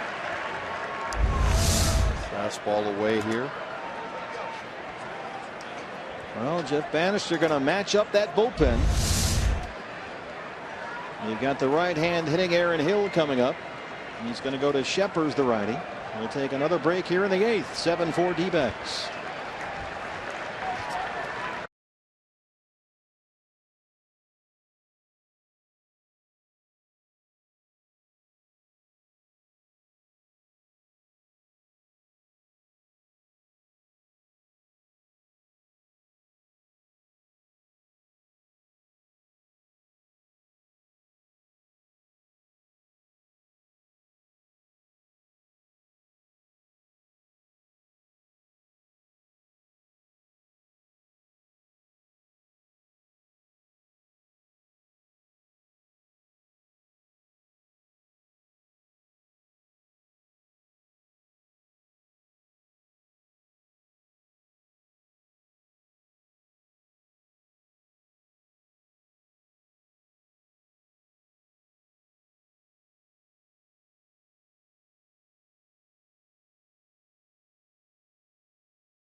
As we look back at the players who've been enshrined into the Legends race, featuring Gonzo's beginnings, Mark Grace's return, Matt Williams' Dig Me Room, and Randy Johnson's perfect getaway. It's the 10th inning Legends race presented by CenturyLink tonight at 10:30 right here on Fox Sports Arizona. Tanner Sheppers, the right-hander, on to face Aaron Hill, with Wellington Castillo at second and 1 out here in the 8th.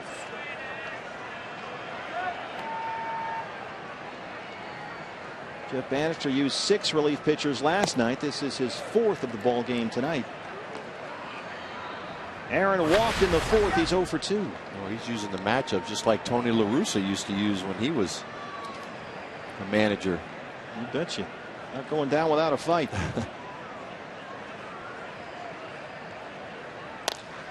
Aaron hits it to the hole at shortstop, backhanded by Andrews. Long throw, and that's the second out.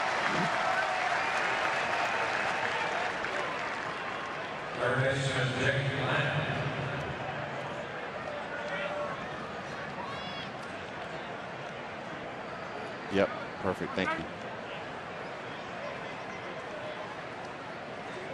2 down now for Jake Lamb, who singled and scored in the second. He's 1 for 3.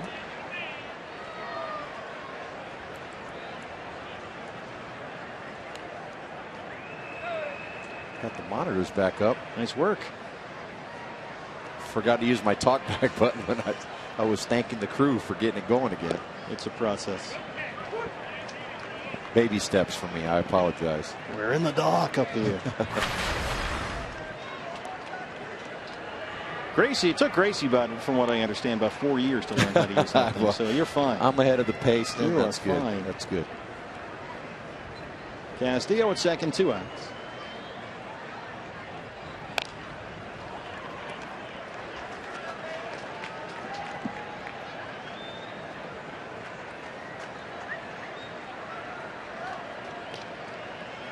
See Jake got to scratch out another hit right here.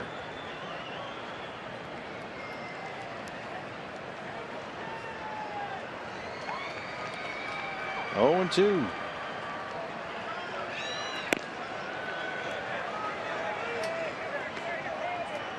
I'll tell you, he feels pretty good at the plate because that's a hanger a little bit out of the strike zone. Most hitters, when they're not going well or feeling good, they take a pass at that.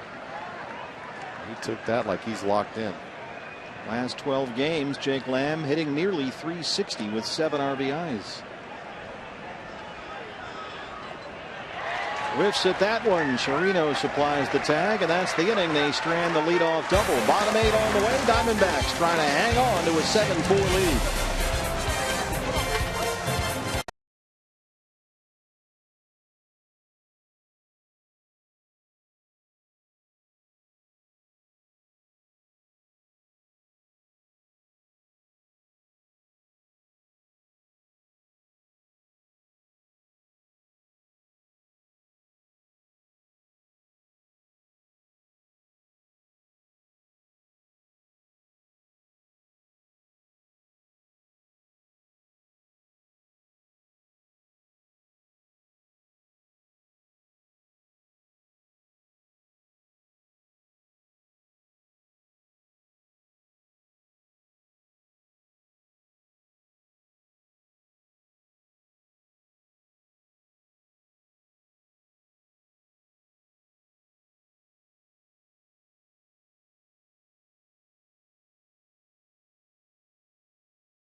Pitching in and out of trouble, but a problem arose in the 4th inning. You see him continually checking that right thumb. The thumb on his pitching hand apparently developed a blister, and it got too bad to continue. Ryan DePanfilo checking it out there, and Hellickson had to come out after 4. You can see Chip Hale tell plate umpire Alan Porter, blister. And that's all the information we have as of right now. Our Gila River game summary. Diamondbacks trying to get to 500 on the year for the first time since April 24th. Lead at 7-4. They have done it tonight with a long ball. A.J. Pollock, a 3-run homer in the 2nd. Wellington Castillo, a 2-run shot in the 5th.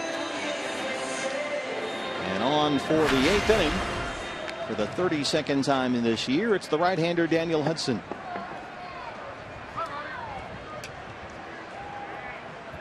Well, you talk about a great story in this guy. A couple Tommy John surgeries, continued to come back.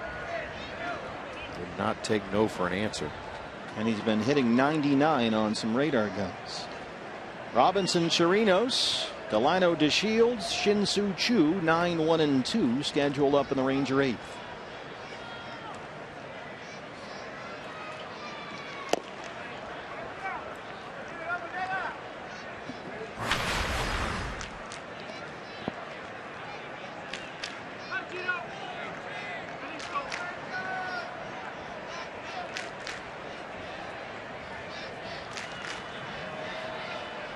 The 1-0 pitch. And we are told, coincidentally, moments ago, it was indeed a blister on the right thumb that forced Jeremy Hellickson to leave the ball game. So that is confirmed from the Diamondback clubhouse. Blister on the right thumb in what we assume will be his last appearance of the first half. So he's got some time, Gonzo, for that to heal up during the All-Star break.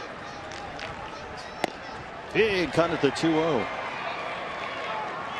Well, I tell you, this has got to be a change of pace for these Texas Ranger guys after seeing Hellickson throwing that slow breaking ball, fastball topping out at about 91, 92, and here you got Hudson coming in, just bringing the heat. It's been Chafin, Delgado, and now Hudson on in relief of Hellickson.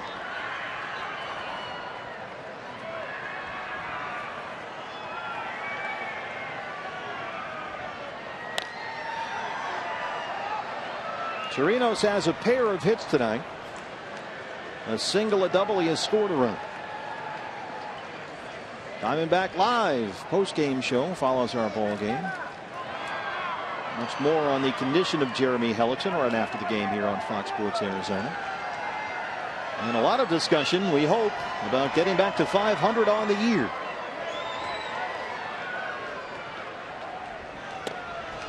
He blows away Chirinos with a 95-mile-an-hour fastball, one away in the 8th.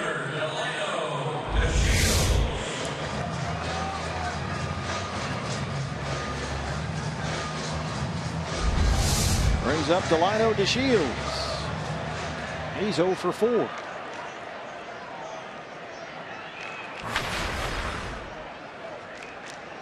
And if that name sounds familiar, yes, it's Delino DeShields' son. His dad played 13 years in the big leagues. The Expos, the Dodgers, the Cardinals, the Orioles. He was a Cub. Stole 463 bases. And hit just under 270 for his career. The son is just a 22-year-old rookie. He was a high draft pick for the Houston Astros. The 8th overall pick in the draft 5 years ago out of high school. A 2-hopper to Ahmed at short. 2 up, 2 down. Rangers got him in the Rule 5 draft in December. Shin-Soo Choo. Choo does not have a hit tonight, but he's got 2 RBIs. Drove in a run with a ground ball in the 3rd. A sac fly his last time up in the 6th. He does not have a hit in the series.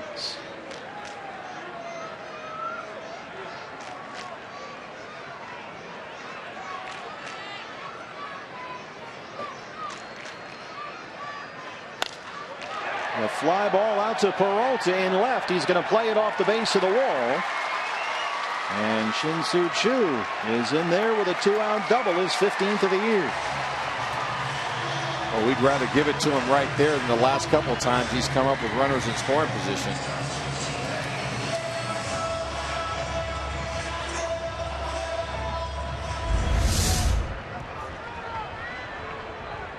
Boy, fastball down and away, just went with it.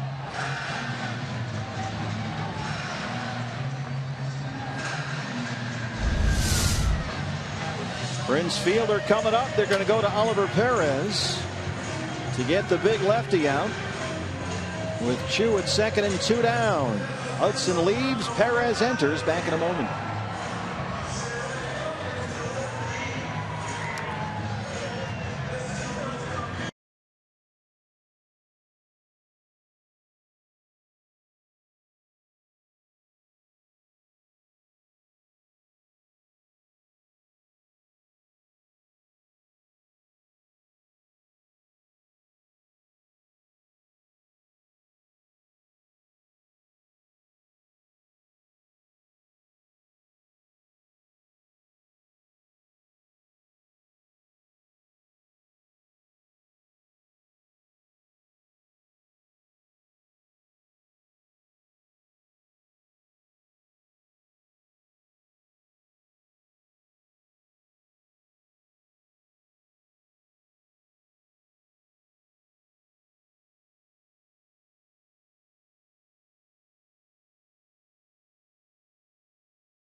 Oh, hang in there, little dude. That's the Cox Gig Life high-speed highlights. Here's a hot dog. It's Dollar Hot Dog Night here at Globe Life Park, where the Diamondbacks Lead the Rangers 7-4. The left-hander Oliver Perez on to try and get a big out here. Shin-Soo Choo is standing at second after a 2-out double, and here comes Prince Fielder, 37th appearance for Oliver Perez. Lefties this year against Ollie, hitting at a 178 clip. He's done a much better job as of late against left-hand hitters in these big spots. Chip Hale, in fact, was talking about that before the ball game today. They feel better and better. When he struggled earlier in the year, they just kind of hung with him and left him in there. And Oliver, as of late, has turned it around. Prince 2 for 4, a pair of singles. There's strike one. He does have a homer against Ollie. Brad Ziegler throwing in the Diamondback bullpen. Well, Oliver will try to give you a bunch of different looks and different times to the plate. Do a Louis Tiant impersonation for you and work fast one time, turn his whole body. Fielder handles himself pretty well up there against left-hand pitching. He rolls it the other way, though, right to Jake Lamb. And once again, Oliver Perez, who got a big out in the ball game against Fielder last night to win the 8th, does it again here tonight. 7-4 Diamondbacks.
The Mets beat the Giants today 4-1. DeGrom over Peavy. So if the Diamondbacks can hang on here, they will not only be finally at the top of Mount 500 at 42-42, they will be in second place in the National League West. GM Dave Stewart here, Dr. Ed Lewis, Tony La Russa on the far left of your picture there. Dodgers are beating the Phillies right now 5-0 behind Clayton Kershaw. Giants have lost to the Mets, so much at stake here in this 9th inning in Texas.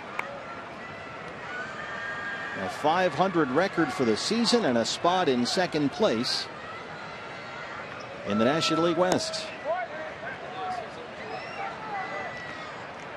Trying to do it at the right time, right? Going into the All-Star break, you want to try to get some momentum going, positive direction. This is it. And you're facing some good pitchers, too, over the weekend at Citi Field. There's a lazy fly ball to right center field. No man's land out there. DeShields can really cover some ground with that great speed. He tracks it down.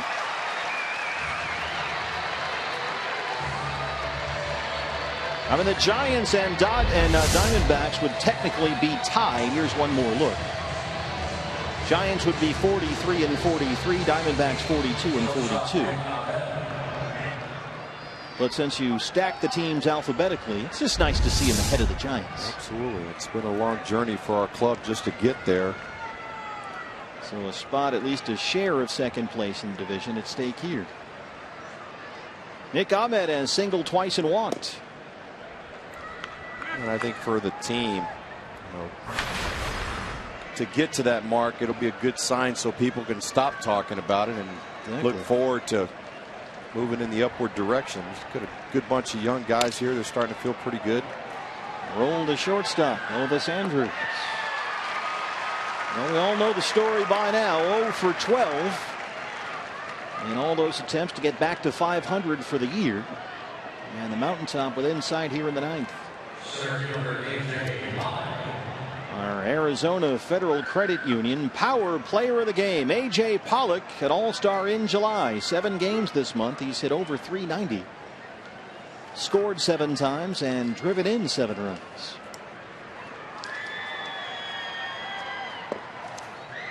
Texas in the bottom of the ninth will have due-up Adrian Beltre, Josh Hamilton, and Mitch Moreland. 4, 5, and 6. 2 lefties there against Brad Ziegler.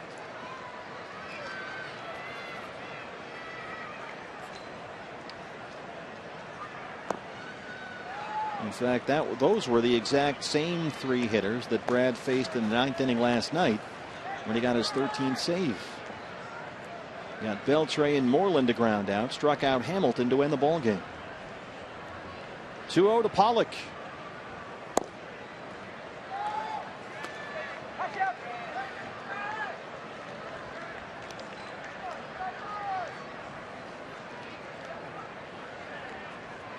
Goldie on deck. He would be next. He doubled his last time up.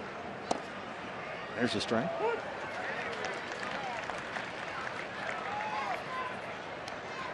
Well, Gonzo, Chip Hale always said when they ever got to 500, he figured they'd just fly right by past it. Just keep on going. Good sign. They're going to have a tough series, like you said, going into New York. But this team's up to the task. They're starting to feel pretty good. They're playing some good baseball. Even the games that they've lost in the season, it always seems like they find a way to stay in the game. Yeah, they've rarely been blown out this year. A chance for Goldie now, who's 1 for 4.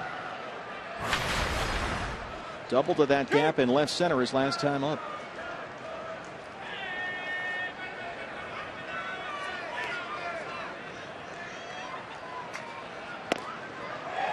Big cut at that one, 0-1.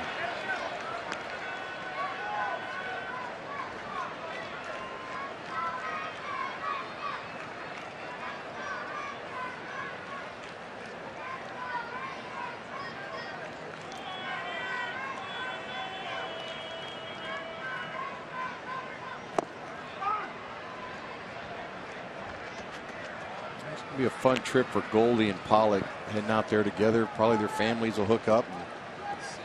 Cincinnati. I talked to Goldie about the All-Star game. Well, Mike Maddox is going to come out here with the trainer to take a look at Shepherd's. I talked to Goldie before yesterday's game about the All-Star game.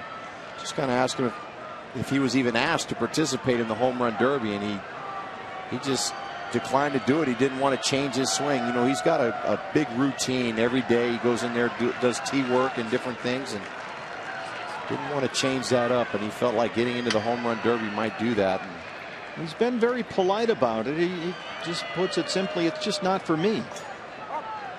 I think it's good news for Diamondback. Oh, there's no doubt, no doubt. I mean, if he feels like it's going to hurt his swing, then we definitely don't want him to be in it. Well, a few home run swings in this at bat. He's down 1-2.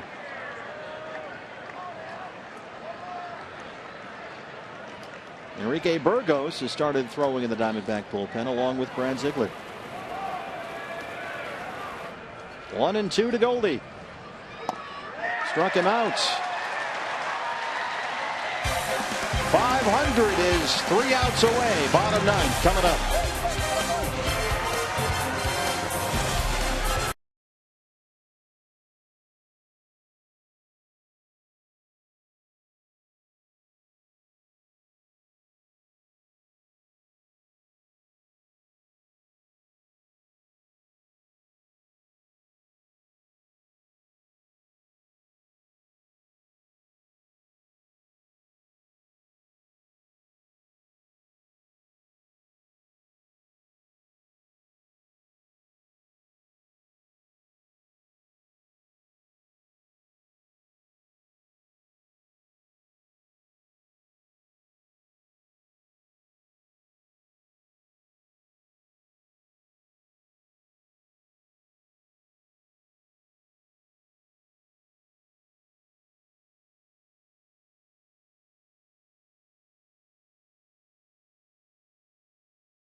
I'm telling you, we're going to go 500 today. Wow. Yeah. Guaranteed.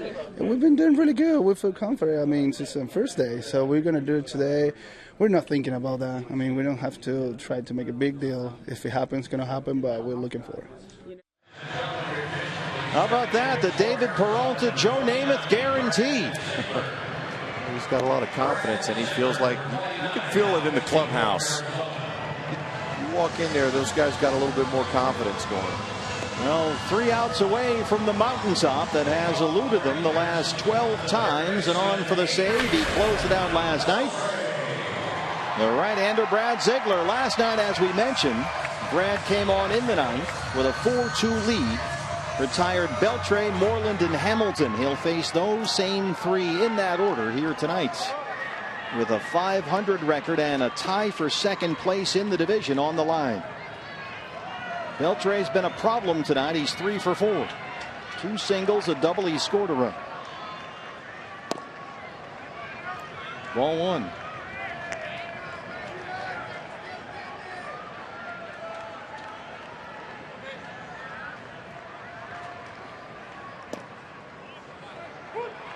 Giants beaten by the Mets tonight, 4-1. DeGrom beat Peavy.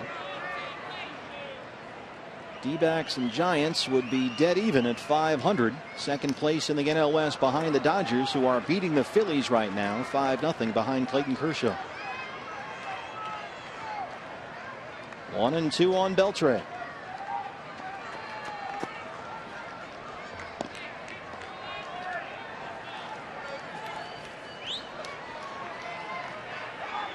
There's that thumb pad, that sprained left thumb, his bottom hand, that little piece of styrofoam or whatever it is that he just squeezes in between the thumb and the bat to try to ease that pain. It's probably like a Brillo pad or a sponge that you would wash dishes with, taped up. Struck him out, called strike 3.